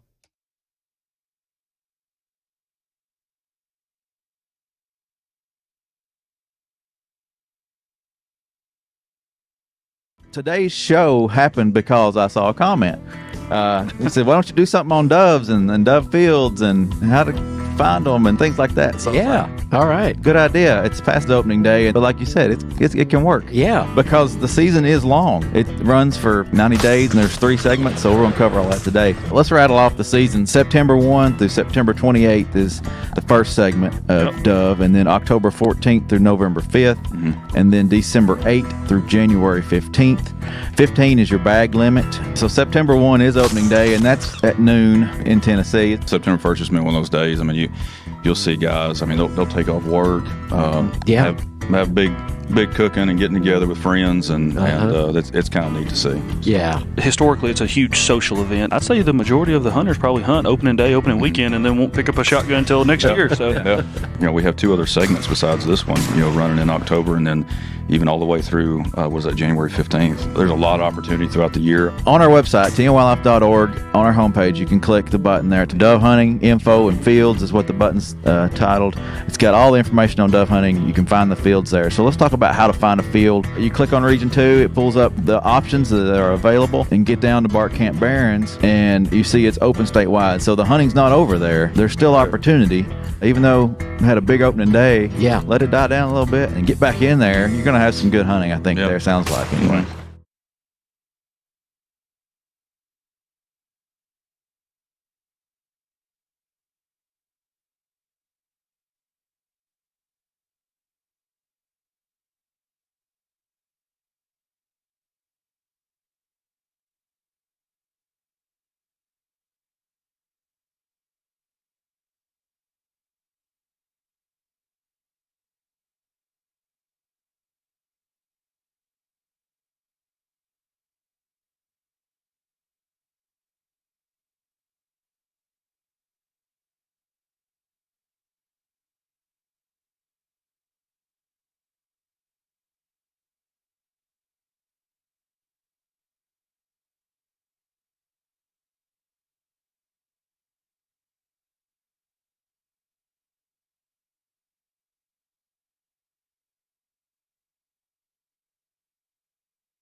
Big traffic issues on the downtown loop, especially the South Loop. Eastbound 40 is a parking lot because 3 lanes are blocked in between Broadway and Demonbreun due to an overturned vehicle that crews still have not gotten out of the way. In fact, the entire loop around downtown seems to be jacked up because of this. Hear what Metro Nashville's police chief has to say about the Covenant school shooters' writings release. That's coming up at 11 on Super Talk 99.7 WTN. Thank you, Ken Weaver. It is Super Talk 99.7 WTN. Real quick, let's go to Roy in Lebanon. He's been waiting on hold patiently. Roy, what's up? You're on Super Talk 99.7 WTN. I'm just hoping that we could take a look at this information and maybe take a look at it, and people could take a pause and say, hey, my kid doesn't need that gender reconstruction surgery or whatnot. Maybe he needs a therapist or whatnot. Yeah. We could take a look at that, and we can also take a look at what they learn in school. I grew up in California, so I'm already well versed with it. Pretty much growing up a white male, at least in the college level, you are the devil, and you need to take a look at that, because what if that is the reason that someone like that goes around and starts shooting a bunch of white people, is because of what they're trying to push. Yeah, I think that's absolutely right, Roy. Thanks for the call. I think another thing that we need to look at is, was she on testosterone? Got a great text here. Said, if it was discovered that the amount of testosterone was ridiculously high in order to help her feel masculine, could you imagine the backlash of regulation that could happen in the medical community with regard to transgender treatment? It's an interesting thought. It is 11 o'clock on Super Talk 99.7 WTN, and Ken Weaver's got the news.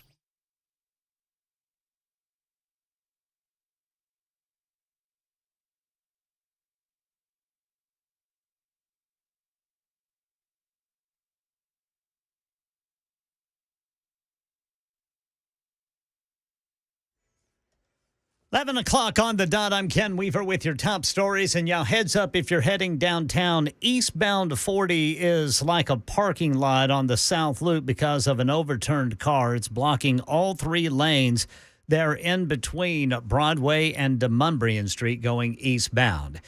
I'm Ken Weaver, and the full forecast in 2 minutes. Right now in Nashville, Metro Police are looking for a leaker. Chief John Drake out with a statement that says the release of the purported Covenant school shooters' writings is disturbing and that the police department is extremely serious about identifying who did it. Chief Drake says the court system has control of the shooters' journals due to litigation filed earlier this year.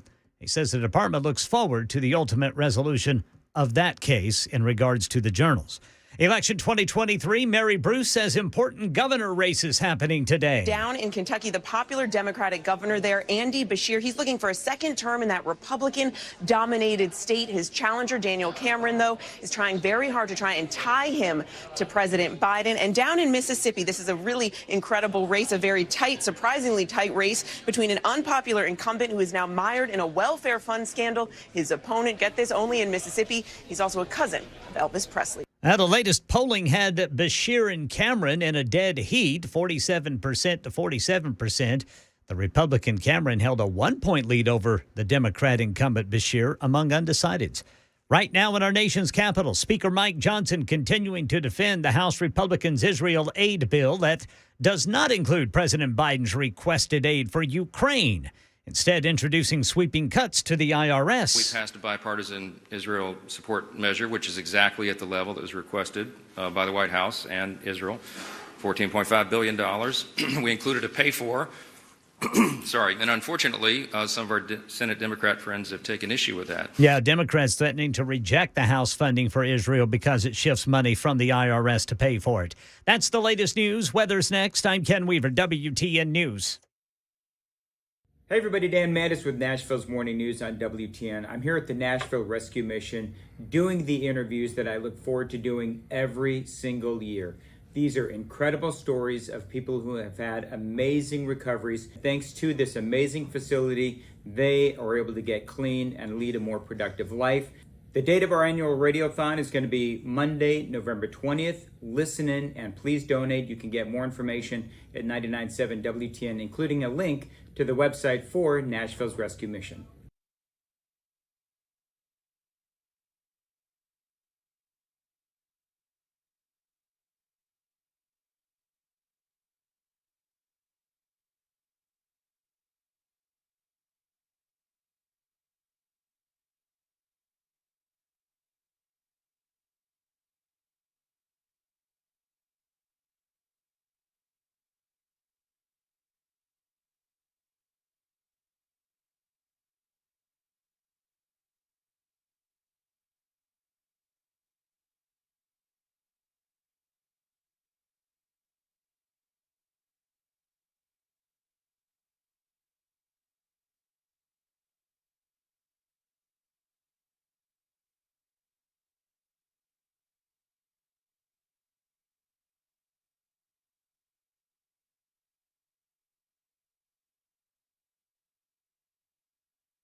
Super Talk 99.7 WTN. It's the Chris Hand Show. Thank you for being here. You can find me on Twitter, the Gram, Instagram, Truth Social, at Chris Hand on Air. Please hit the follow button. And if you haven't seen the actual pages of the Nashville Shooter Manifesto, you can absolutely find them on my Twitter page, at Chris Hand on Air. They're right there in my feed. I did want to switch lanes a little bit. You know, Donald Trump is on trial, and I thought it would be important to check in and see how the trial is going. And we have this from Donald Trump himself. It's a scam. Oh, it's a scam. I'm just kidding. There's more than that. It's a scam. And this is a case that should have never been brought, and it's a case that now should be dismissed. Everybody saw what happened today. Everybody saw what happened with their star witness, who admitted that. I never told him what he originally said. I did. He admitted that he lied, and he has absolutely no credibility whatsoever. That's their only witness. That's their only witness. And I think you saw what I had to say today, and it was very conclusive. Everything we did was absolutely right. To think that we're being sued and spending all this time and money, and yet people being killed all over the world, that this country could stop. With inflation and all of the other problems that this country has, I think it's a disgrace. And when you look at the numbers, the poll numbers that came out today from the New York Times and CBS, I'm sure the Times was not too happy. But people are sick and tired of what's happening. This is I think it's a very sad day for America. But anyway, this is a case that should have never been brought, and it's a case that should be immediately dismissed. Thank you. I mean, I do think that the case is an absolute sham. Trump's lawyer went on record and said the New York civil case is unhinged and the courtroom is corrupt. Now, we didn't have a chance to talk about it yesterday. President Trump mentioned it there in the clip. The polls have been shocking. They really have. Trump is up in 6 swing states. North Carolina, he's up by 5. Georgia, he's up by 4. Arizona, he's up by 3. Nevada, he's up by 2. Pennsylvania, Michigan, and Wisconsin, a little bit less. Right now, in a general head-to-head, based on these latest polls that we've seen, Trump 301, Biden 235 in the Electoral College vote. It's causing people to panic. People are absolutely panicking that Donald Trump is up so much in the polls. People are calling for Joe Biden to step aside, and it's fun to watch. It is. It's absolutely fun to watch.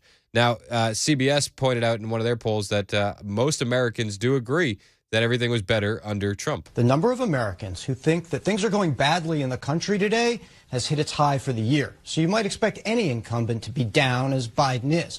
But then look at these positive views of what people think will happen for them financially if Donald Trump wins. Way more voters think they'd be better off. And Biden, for his part, hasn't fully convinced as many Democrats that he'd help them as the middle class still reels from inflation. No, he's not going to help anybody. You know, everybody knows that. Actually, some Biden voters were asked on CNN if they still support Joe Biden. This clip is hilarious. My message to President Biden is I voted for you and I regret it. Will you vote for him in 2024? Absolutely not. Absolutely not. To be fair, those were 2 pro-Palestinian rally goers who are against Joe Biden. They're not against him because of inflation or, you know, the increasing cost of living or the corruption or anything like that. They're against him because he doesn't want a ceasefire. Or he's not pushing for a ceasefire as hard as he could. So they're against him. But one of the things that came out in this polling that I thought was absolutely fascinating, which I've been talking about for a long time, Biden's losing the black vote. And in those swing states, the less diverse the state got, the more in favor they were of Joe Biden. So the more diverse of the swing states leaned more heavily towards Trump. And I've been making this point for a while. I think that Trump is absolutely stealing away the black vote from Joe Biden. The New York Times, in the right about it, says, in a remarkable sign of a gradual racial realignment between the two parties, the more diverse the swing state, the farther Mr. Biden was behind. And he led only in the whitest of 6. Well, I think that there's a lot of things that you can point to for that. I do. I mean, this entire media machine that is hand in hand with the left has been saying the system is against you if you're black. The system is corrupt. Policing is corrupt. The court systems are corrupt. And now the same community sees this corrupt policing and court system going after President Trump. They're also seeing it and feeling it in their wallets, where it hurts the most, because the economy's going down. Now, Democrat from Texas, Jasmine Crockett, she had an interesting take as to why Joe Biden is losing the black vote on CNN. This is what she said. Here's the deal. Perception is reality. And so when you look at the data that was provided in this poll, it talks about how people feel. And when people decide whether they're going to the poll or whether they're not going to the poll, it's all about how you feel in that moment. And so while the facts may not align with their feelings are dictating their reality. Their reality is that they said that they feel better or they felt better when Trump was in office. But we've been trying to push back. We've got some very popular African-American artists that are out here saying things like, oh, I got checks when Trump was in office. I want those checks again, not understanding that that really came from Congress. So we've got a couple of things, the perception issue, and then we also have an issue as it relates to civics in this country and people not understanding exactly how any of this works. Okay, so did Jasmine Crockett say it's rappers' faults and black voters are uneducated? Is that what she said?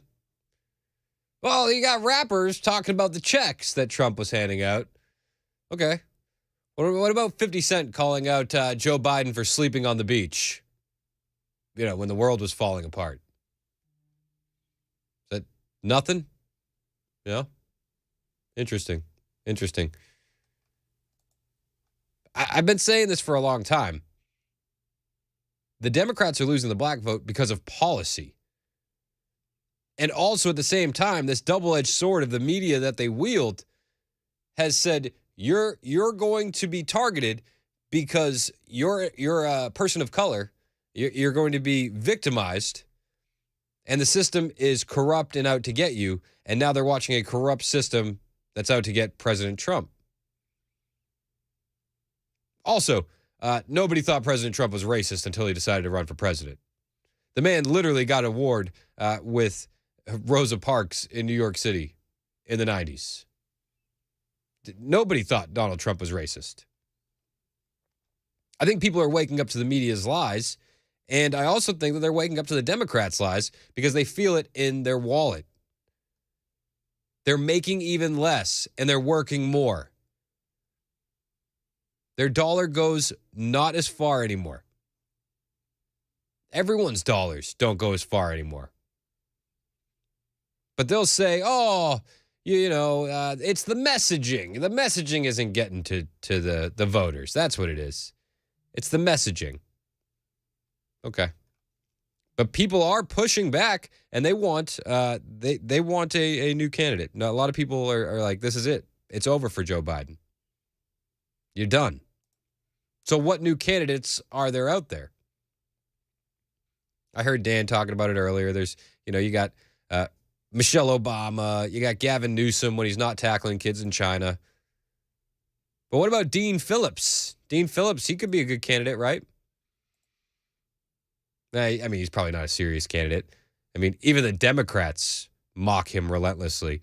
This is how the Democrats feel about Dean Phillips. This was them talking about Dean on MSNBC. As I said, and I'll repeat it for your viewers, Jonathan, I think he is an arrogant, ignorant guy for whom this is a gigantic ego trip. He is a rich guy. He has been told by people around him, and I've heard the speech that he received. I have personally heard the speech that he received about how he could be president. He cannot be president. He cannot be the Democratic nominee. And as far as I am concerned, Jonathan, anyone who is on the pro-democracy spectrum, and that stretches from AOC to Liz Cheney, who is not 100% behind, one, ensuring Joe Biden's success, and two, ensuring that Donald Trump never, ever, ever gets within visiting distance of the White House, is doing damage to our country and doing damage to our democracy. I think this is a ill-timed, ill-conceived ego trip. And I think that if Mr. Phillips knew what was good for the country, not necessarily good for him, but good for the country, he'd go back to making gin and gelato and sitting in Congress and leaving the rest of the country alone. I don't know. After hearing MSNBC trash Dean Phillips that ruthlessly, I'm thinking maybe Dean's a good guy. maybe there's more to this Dean Phillips guy than meets the eye. I say that kidding because he's probably just a loser. But it goes to show that there are other options out there, and that the side that's kind of on Team Biden, they're scared. You can hear it when they're talking about people that are other candidates. They're scared. This was ABC over the weekend reacting to Biden's disastrous poll numbers. This is probably going to lead to a lot of Democrats increasing the chatter that Joe Biden should step aside and make room for another Democrat. And I think the problem that Democrats have is they don't know who that Democrat would be right now. I don't think that people look at Kamala Harris and feel like she is ready to take that step forward. No. They look across the rest of the party, governors, senators, mayors, House members, and they're struggling to figure out who they could put up if it's not Joe Biden. And so I think the reality is Democrats are probably going to run Joe Biden. Yeah, and I think the reality of it is it probably will end up being Joe Biden. I think that's the best case scenario for conservatives, because then we can run record versus record, Trump versus Biden. And the records speak for themselves. We can look at all sorts of numbers if it's Biden versus Trump. What about the border? The amount of illegals crossing over under Joe Biden versus under Donald Trump.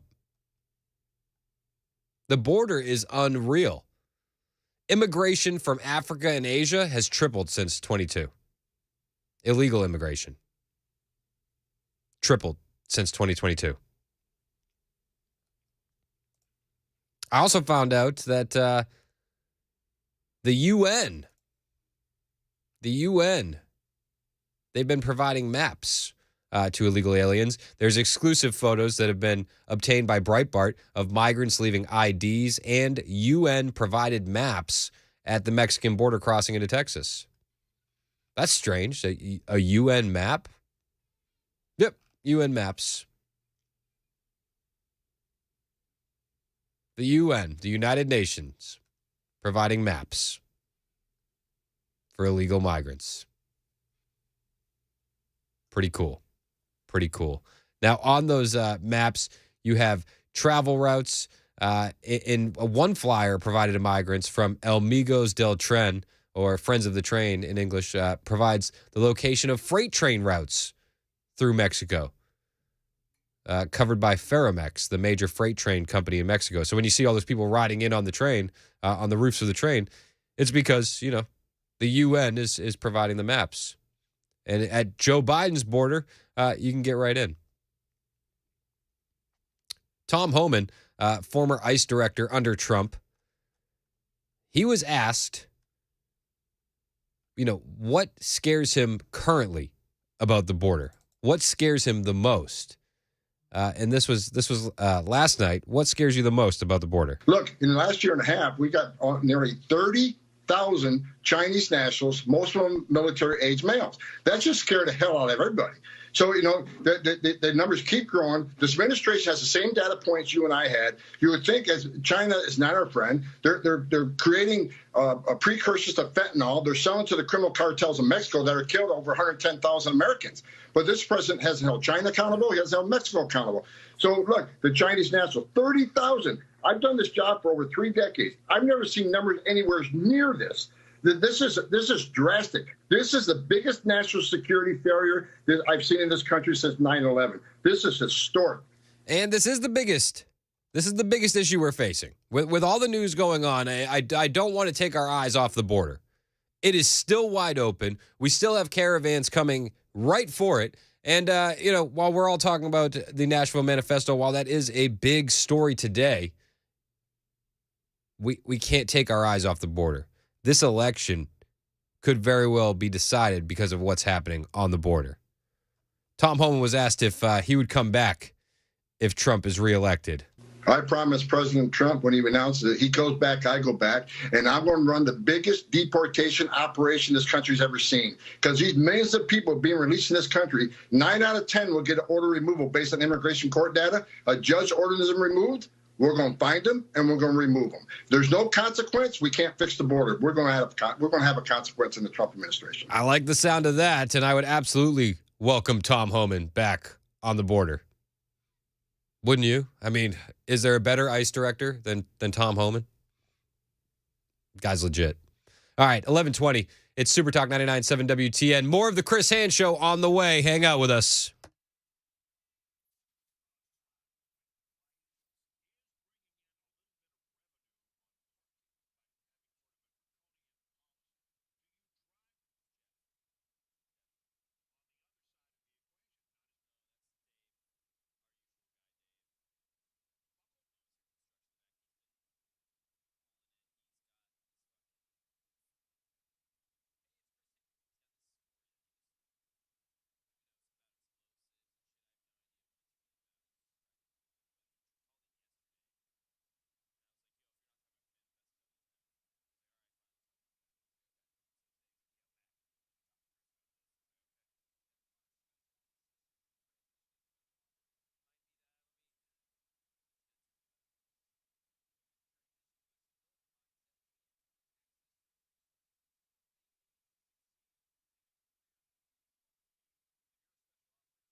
Traffic still slow go eastbound 40, the south leg downtown, where they're cleaning up that overturned vehicle. It happened right in between Broadway and DeMunbrian. Once you get past DeMunbrian, though, it clears up quite a bit. Hear what the police chief has to say about the leak of Covenant school shooter writings, and hear what the new Speaker of the U.S. House of Representatives says about a potential government shutdown. That's coming up at 11:30 on Super Talk 99.7 WTN. Thank you, Ken Weaver. It is Super Talk 99.7 WTN. I love the text I got from 1313. Said, yeah, what a bonus. vote Trump in and get a home in 2. I promised President Trump when he announced that he goes back, I go back, and I'm going to run the biggest deportation operation this country's ever seen. Because these millions of people being released in this country, 9 out of 10 will get an order removal based on immigration court data. A judge orders them removed. We're going to find them and we're going to remove them. There's no consequence. We can't fix the border. We're going to have a consequence in the Trump administration. Based. Absolutely based. You know, Trump said that he was also going to, he pledged that he would prosecute organizations that aid these illegal immigration processes, and he would prosecute organizations that aid illegal immigration, that participate in human trafficking, child smuggling, and other crimes. I think we get Trump in here, we're going to see serious movement on the border. I really do. This was Donald Trump vowing to prosecute them for their crimes. All of these caravans that are coming up will not get 1 more cent of American money. You know. Oh, it's buffering. No money, no anything, no education. We're not going to take care of you better than our vets. You know, they get taken care of with Biden better than our great vets who are living on streets. We had that situation taken care of so well, and now it's right back where it started. And for any radical left charity, nonprofit, or so-called aid organization supporting these caravans and illegal aliens, we will prosecute them for their participation in human trafficking, child smuggling, and every other crime we can find. Amen. We need somebody to get tough on this. Let's go to Dave in Hendersonville. You're next on Super Talk 99.7 WTN. What's up, Dave? How you doing, Chris? Good, man. How are you? I'm doing all right. Hey, you know, you're on the border thing here. We don't know who's come across there. We know that there's been well over 100 that's come across that's been marked that they've had something to do with terrorists. I just saw, my wife sent me something yesterday. There's been 640 pounds of explosives stolen. I watched the video, guy talking about it, and then he showed the news clip so nobody thought he was just full of it. But there were 640 pounds of explosives stolen, 400 blasting caps for that explosives, 400 firearms, long rifles, and 400 ballistic vests. If I'm not mistaken, the ballistic vests and the firearms were stolen from Memphis, Tennessee, if I'm not mistaken, from the news clip that I've seen. They was being shipped over to Ukraine. They were being donated and shipped to Ukraine, but somebody stole them. Now, we don't know who stole all this stuff. And 600 pounds of explosives on top of the ground, you're talking about some massive devastation. No, you're absolutely right. Thanks for the heads up, Dave. I appreciate that call. He did say that it was in Memphis, so it could just be Memphis things. But you have the story, Mac, that this is legit. These items were stolen. Yeah, from Lebanon Daily News. Yeah, 640 pounds of high explosives were recently stolen from a pipeline work site this past weekend in Marietta and Lancaster County. There's a $10,000 reward being offered. Yeah, 400 blasting caps from its pipeline work site in Marietta. Yeah, reading more here. We knew Dave what the subject of Dave's call was, so we were trying to find the info as before Dave got on the air. I'll tell you what, you Google stolen explosives and a lot of items come up. There are more stories about stolen explosives than you want to see. So what was Dave saying about the connection to Memphis? He said that he thought it happened in Memphis. Okay, it looks like this was in Lancaster County, Pennsylvania. Ah. Okay, so maybe he was off a little bit on the location. Yeah, location a little bit off. But yeah, it does look like that did happen in the ATF. So yeah, offering an award of $10,000. The ATF. Giving away our tax dollars as a reward and shooting dogs. That's what the ATF does. It's 11:30 on Super Talk 99.7 WTN. Ken Weaver's got the latest headlines on Super Talk.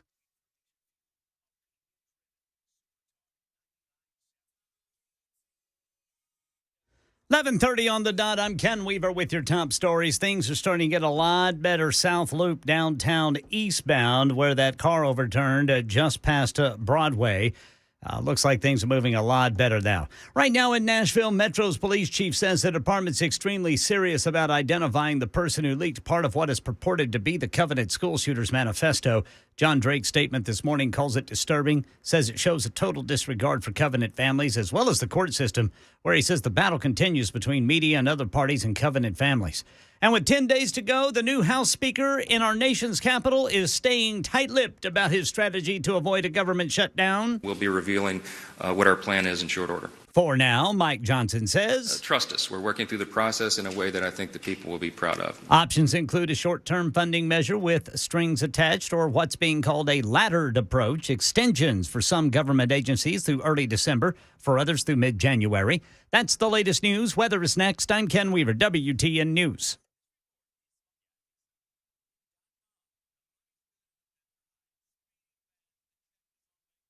Hi, I'm Paul Winkler. I've been teaching investing on Nashville airwaves for over 20 years with the Investor Coaching Show. And in that time, I taught a lot about how markets work and how we invest money and academic principles of investing money. But I've also talked an awful lot about how to avoid the mistakes that people often make with their money. Think about it. A lot of people sold out of the market at the worst time when COVID struck, or when TARP happened, the Troubled Asset Relief Program, or gold, they invested in that at the worst time. Bailing out of the market because they were worried about Y2K or 9/11 or jumping into energy stocks or jumping into cryptocurrency. One of the things that I like to do is educate investors, because I believe that the more educated you are, the more confident you are, and the more confident you are, the more successful you can be as an investor. Now, I not only do that on our radio show, but we do that in our offices around the Nashville region, 10 offices. To learn more about our approach to investing and financial planning, go to paulwinkler.com and set up a free 15-minute phone call. Or you can call 615-851-1950.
Hey, it's Chris Hand from my friends at Jeff Eddy's Efficient Heating and Cooling. I know it can be so hard to find somebody you trust when it comes to these large home repairs. And if you've, like me, kicked on your heat these past couple days in the morning to get the chill out of the air, maybe you realize your heater's not working. Maybe you just need your heater serviced before you start kicking that thing full speed as we creep into winter. Well, if you need a guy, I know a guy. It's Jeff Eddy with Efficient Heating and Cooling. They're a small company with big service and even bigger results. Jeff and his crew will do what's right by you, and they will prove it time and time again. Now, if you're trying to make that decision to repair or replace your system, even if you've already had somebody come look at your system and said, no, you need a new one, call Jeff for a second opinion. You should always get a second opinion. And Jeff will walk you through every option and scenario so that way you can make an informed decision. And spoiler alert, most companies are just going to pressure you to replace your system because they make more money that way. That's not Jeff's style. If you just need to replace a part, he'll do that for you. If you need to replace the whole thing, he can do that too. And Efficient will offer up to 18 months same as cash financing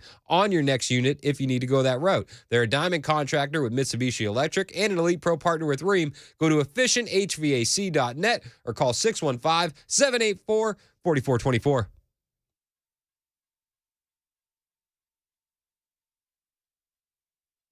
Super Talk 99.7 WTN. It's Chris Hand. Thank you for hanging out with us today. We were looking at this story from that previous caller, Jeff, about stolen explosives. He had mentioned it might have been in Memphis. We aren't seeing any of that. The only Memphis firearms theft that we saw from UPS was back in 2018, right? He said it was explosives and firearms being stolen. Yes. Yep. And the caller was saying he's like, could that be terrorists sneaking across the border stealing those? Very well could be. But it's just something to keep an eye on in this ever-fast news cycle. I had another texter, Jason, said he thought it happened over the weekend, but it could have been an old story. I think it was an old story. I have not seen anything recent out of Memphis in that arena. Yeah, there's something from March about a FedEx employee trying to steal guns from work in Memphis. Oh, yeah. So, and he got it. Yeah, he was caught. Yeah. So Dave texted. He said, no, brother, the vest or stole from Memphis. And I believe the firearms also. I don't know. We haven't seen anything. If we see it, we'll be the first to tell you. But I don't want to go running around and be like, oh, things are getting stolen and not have the story. But I think it's important. He sent us a link. I'll look at it. All right, check out the link. I do believe it's important to keep your eyes on all this stuff because the news cycle moves so fast. I mean, it moves incredibly fast. There's so much that we haven't even been able to get to in these past 2 days. Like for instance, there was a Palestinian insurrection over the weekend in Washington, D.C. This is how crazy the news cycle has been. We haven't even had a chance to talk about the anti-Israel protesters trying to storm the White House and yelling and demanding the destruction of Israel over the weekend in Washington, D.C. No big deal. Just chanting Allahu Akbar and calling for the destruction of Israel in favor of a Palestinian state. And they wrecked D.C. They absolutely thrashed D.C. I mean, it was bad. There's a video going around. Charlie Kirk posted this. It's of a citizen in D.C. just kind of looking at the damage from that Palestinian protest. And it's a mess. But it gives me like summer of 2020, summer of love vibes. It's very reminiscent of the color revolution that was thrown on us by Black Lives Matter. And it's funded by the same people. It's funded by George Soros, so it's no shocker there. But this is what one man described when he was surveying the damage in D.C. from that Palestinian protest. The White House gates have been vandalized. The streets are strewn with trash. But the biggest insult is here in Lafayette Park with General Lafayette. The Palestinian flag was raised, and it still remains. And they have this Free Palestinian graffiti. They have it here. The General Lafayette and his compatriots, Free Palestine, they have raised the Palestinian flag on the grounds of the White House at Lafayette Park. And walk around with me. Look at this. I've never been so outraged. They've raised the Palestinian flag. and more graffiti. More graffiti. Look at this. I mean, it just looks like Black Lives Matter all over again. Free Palestine. You see this? Free Palestine. And look at this sign. Look at this sign. Everything spray painted on statues. Decolonize Palestine. Decolonize the United States. Workers' World Party. It is unreal. It is unreal. I hate to even touch it. This is what we've become. How can we allow this? How could the law enforcement watch for somebody to raise the Palestinian flag on the ground of the people's house, and we got to pay for this cleanup? And we do have to pay for the cleanup. That's your tax dollars at work. It's tragic. But will anything happen? Will any of these pro-Palestinian protesters be treated the same way J6ers are being treated currently? Nah, probably not. Probably not. It's crazy. And these protests weren't just happening in America. They were happening in London, too. And I found this clip, which was shocking. A couple guys have their UK flags, and the police ask them to move their flags. And they say, well, what about the Palestinians marching with their flags? And the police officer says the quiet part out loud. And this is here already in America, but this clip is from England. The police officer says, yeah, well, there's just too many of them for us.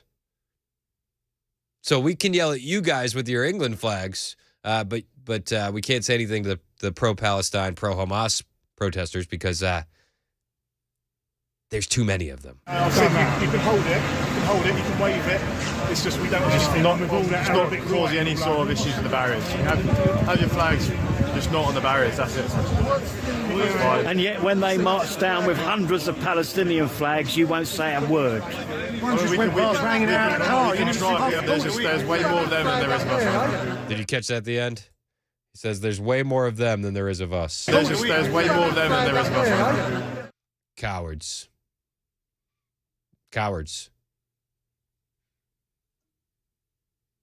Absolute cowards.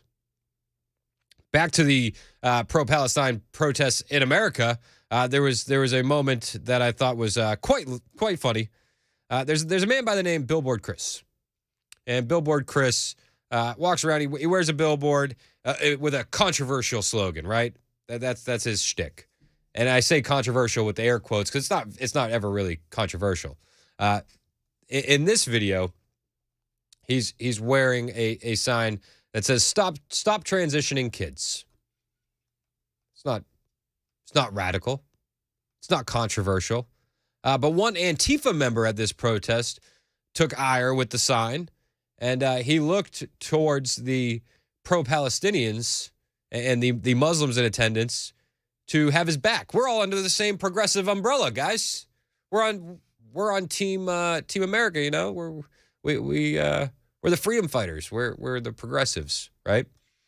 Except these two ideologies they do not work together. And the Antifa member found that out the hard way, that all of a sudden the pro-Palestinian protesters had more in common with the conservative Christian male who doesn't want to transition kids. You know, this guy is trying to propagate anti-LGBTQ propaganda. He's trying to tell children that they are not allowed to be trans. Yeah, they're not. Yeah, they're not. They're not. Suck your mum, bro. No. Black nail polish on is a man, my bro. Stop talking. Did you hear that? They said, no, they're not. They're not allowed to transition. And the look on this guy's face, you can only see his eyeballs. They almost bulge out of his head because he couldn't believe it. And then she said, you got black nail polish on. Stop talking. I love how she says it with her accent, too. Black nail polish on is a man, my bro. Stop talking. You got black nail polish on as a man, my bro. Stop talking. Stop talking. Stop talking. Black nail polish on is a man, my bro. Stop talking. Stop talking. In some religions, you can't do that. Yeah, you have to respect that decision. But in religions, yeah. LGBTQ. But in some religions they accept that. But in our religion, you can't do that. So we don't agree with your faith. Thank you. What religion are you? What religion are you? Catholic.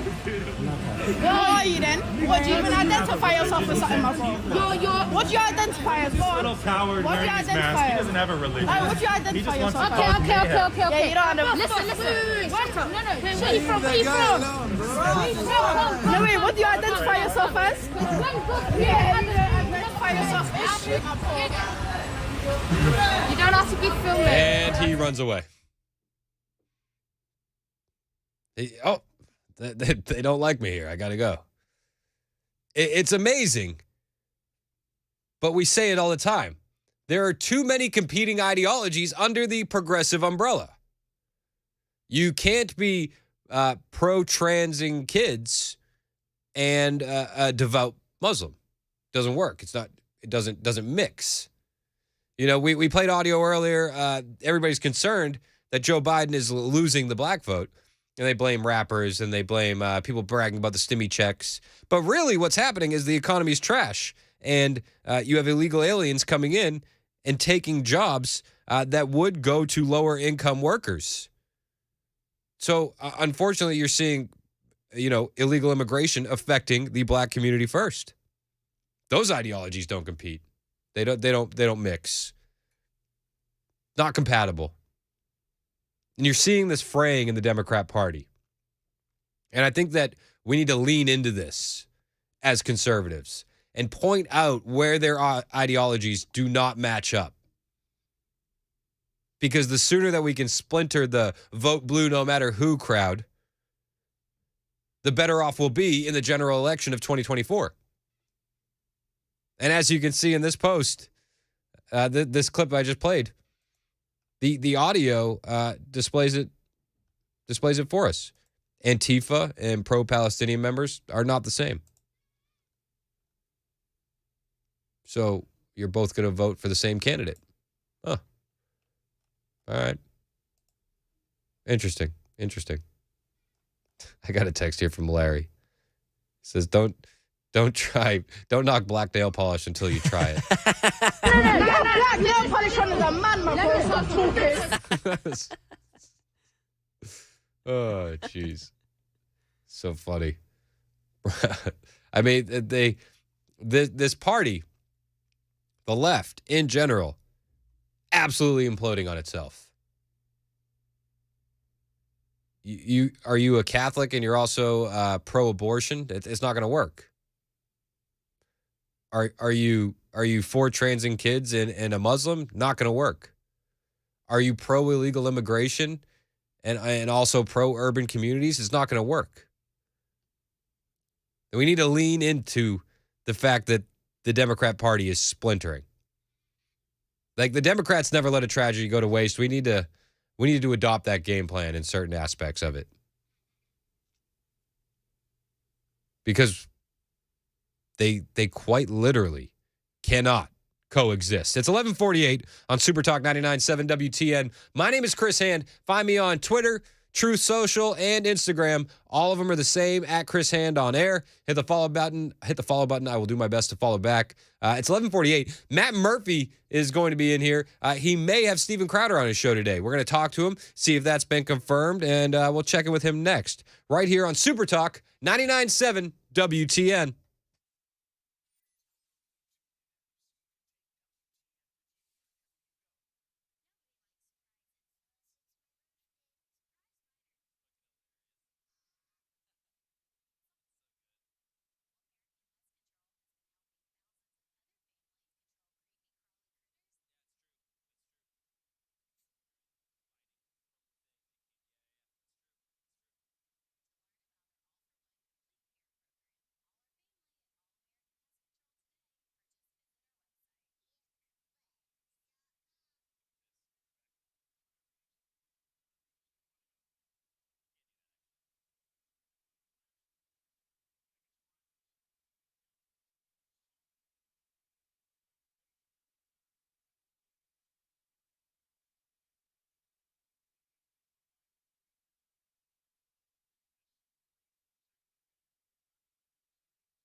11:54 on Super Talk 99.7 WTN. My name is Chris Hand, joined in studio by Matt Murphy. What up, Matt? Hello, Chris. How are you? I'm good. How's your day going? Well, the traffic situation kind of put me in a particular humor. It's nasty out there. The loop and what's wrong with it's traffic? an accident, and I'm talking to a guy that drives 24 every day. Yeah, in rush hour. Yee. Gross.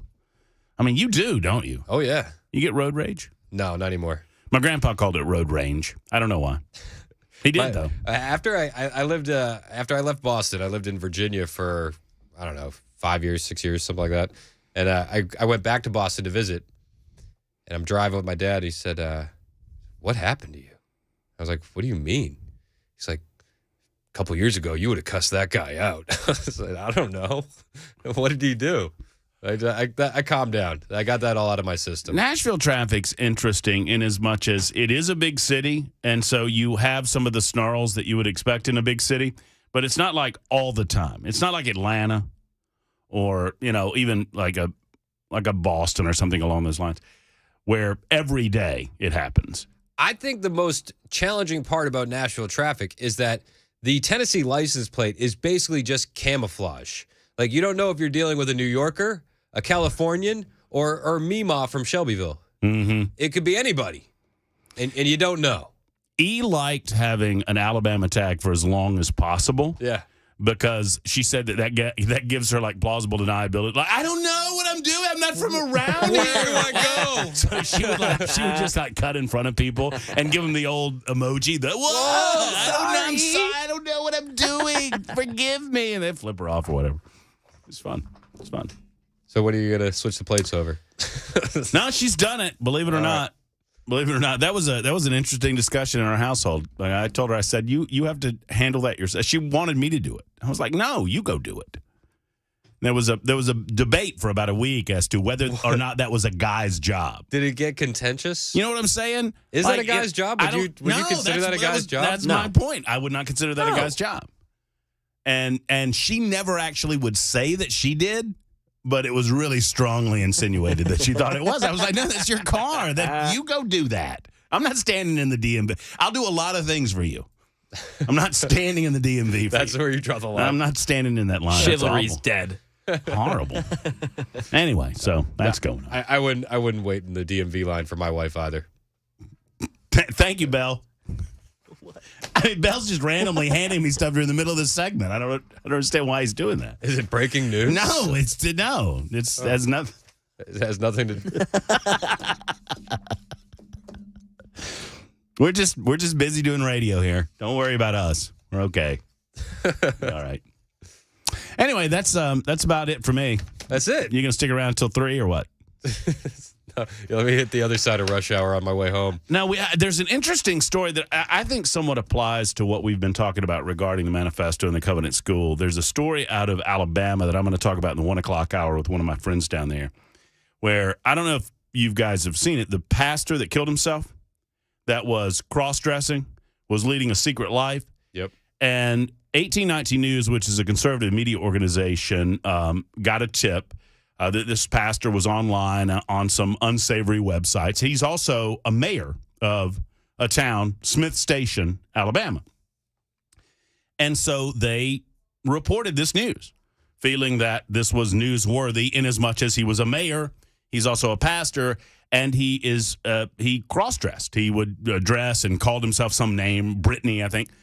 And he killed himself soon after he was discovered to be a cross-dresser. Well, a lot of liberal media outlets went after the conservative media outlet for covering this. Well, it now turns out that not only was he a cross-dresser, he also had child porn on his computer, a number of other aspects to this story. So it really shows what can happen when you shed the light on things and how media aligns itself in certain ways. So it's an interesting story I'm going to share with the audience in the 1 o'clock hour. I can't wait to hear your breakdown. I also wanted to say your tweet on the fact that you can play the video of the We're going to talk about Nashville that shooter right at the top. but you can't read the manifesto. Makes no sense. Was the best take that I saw on Twitter. Matt Murphy's up next. It's Super Talk 99.7 WTN.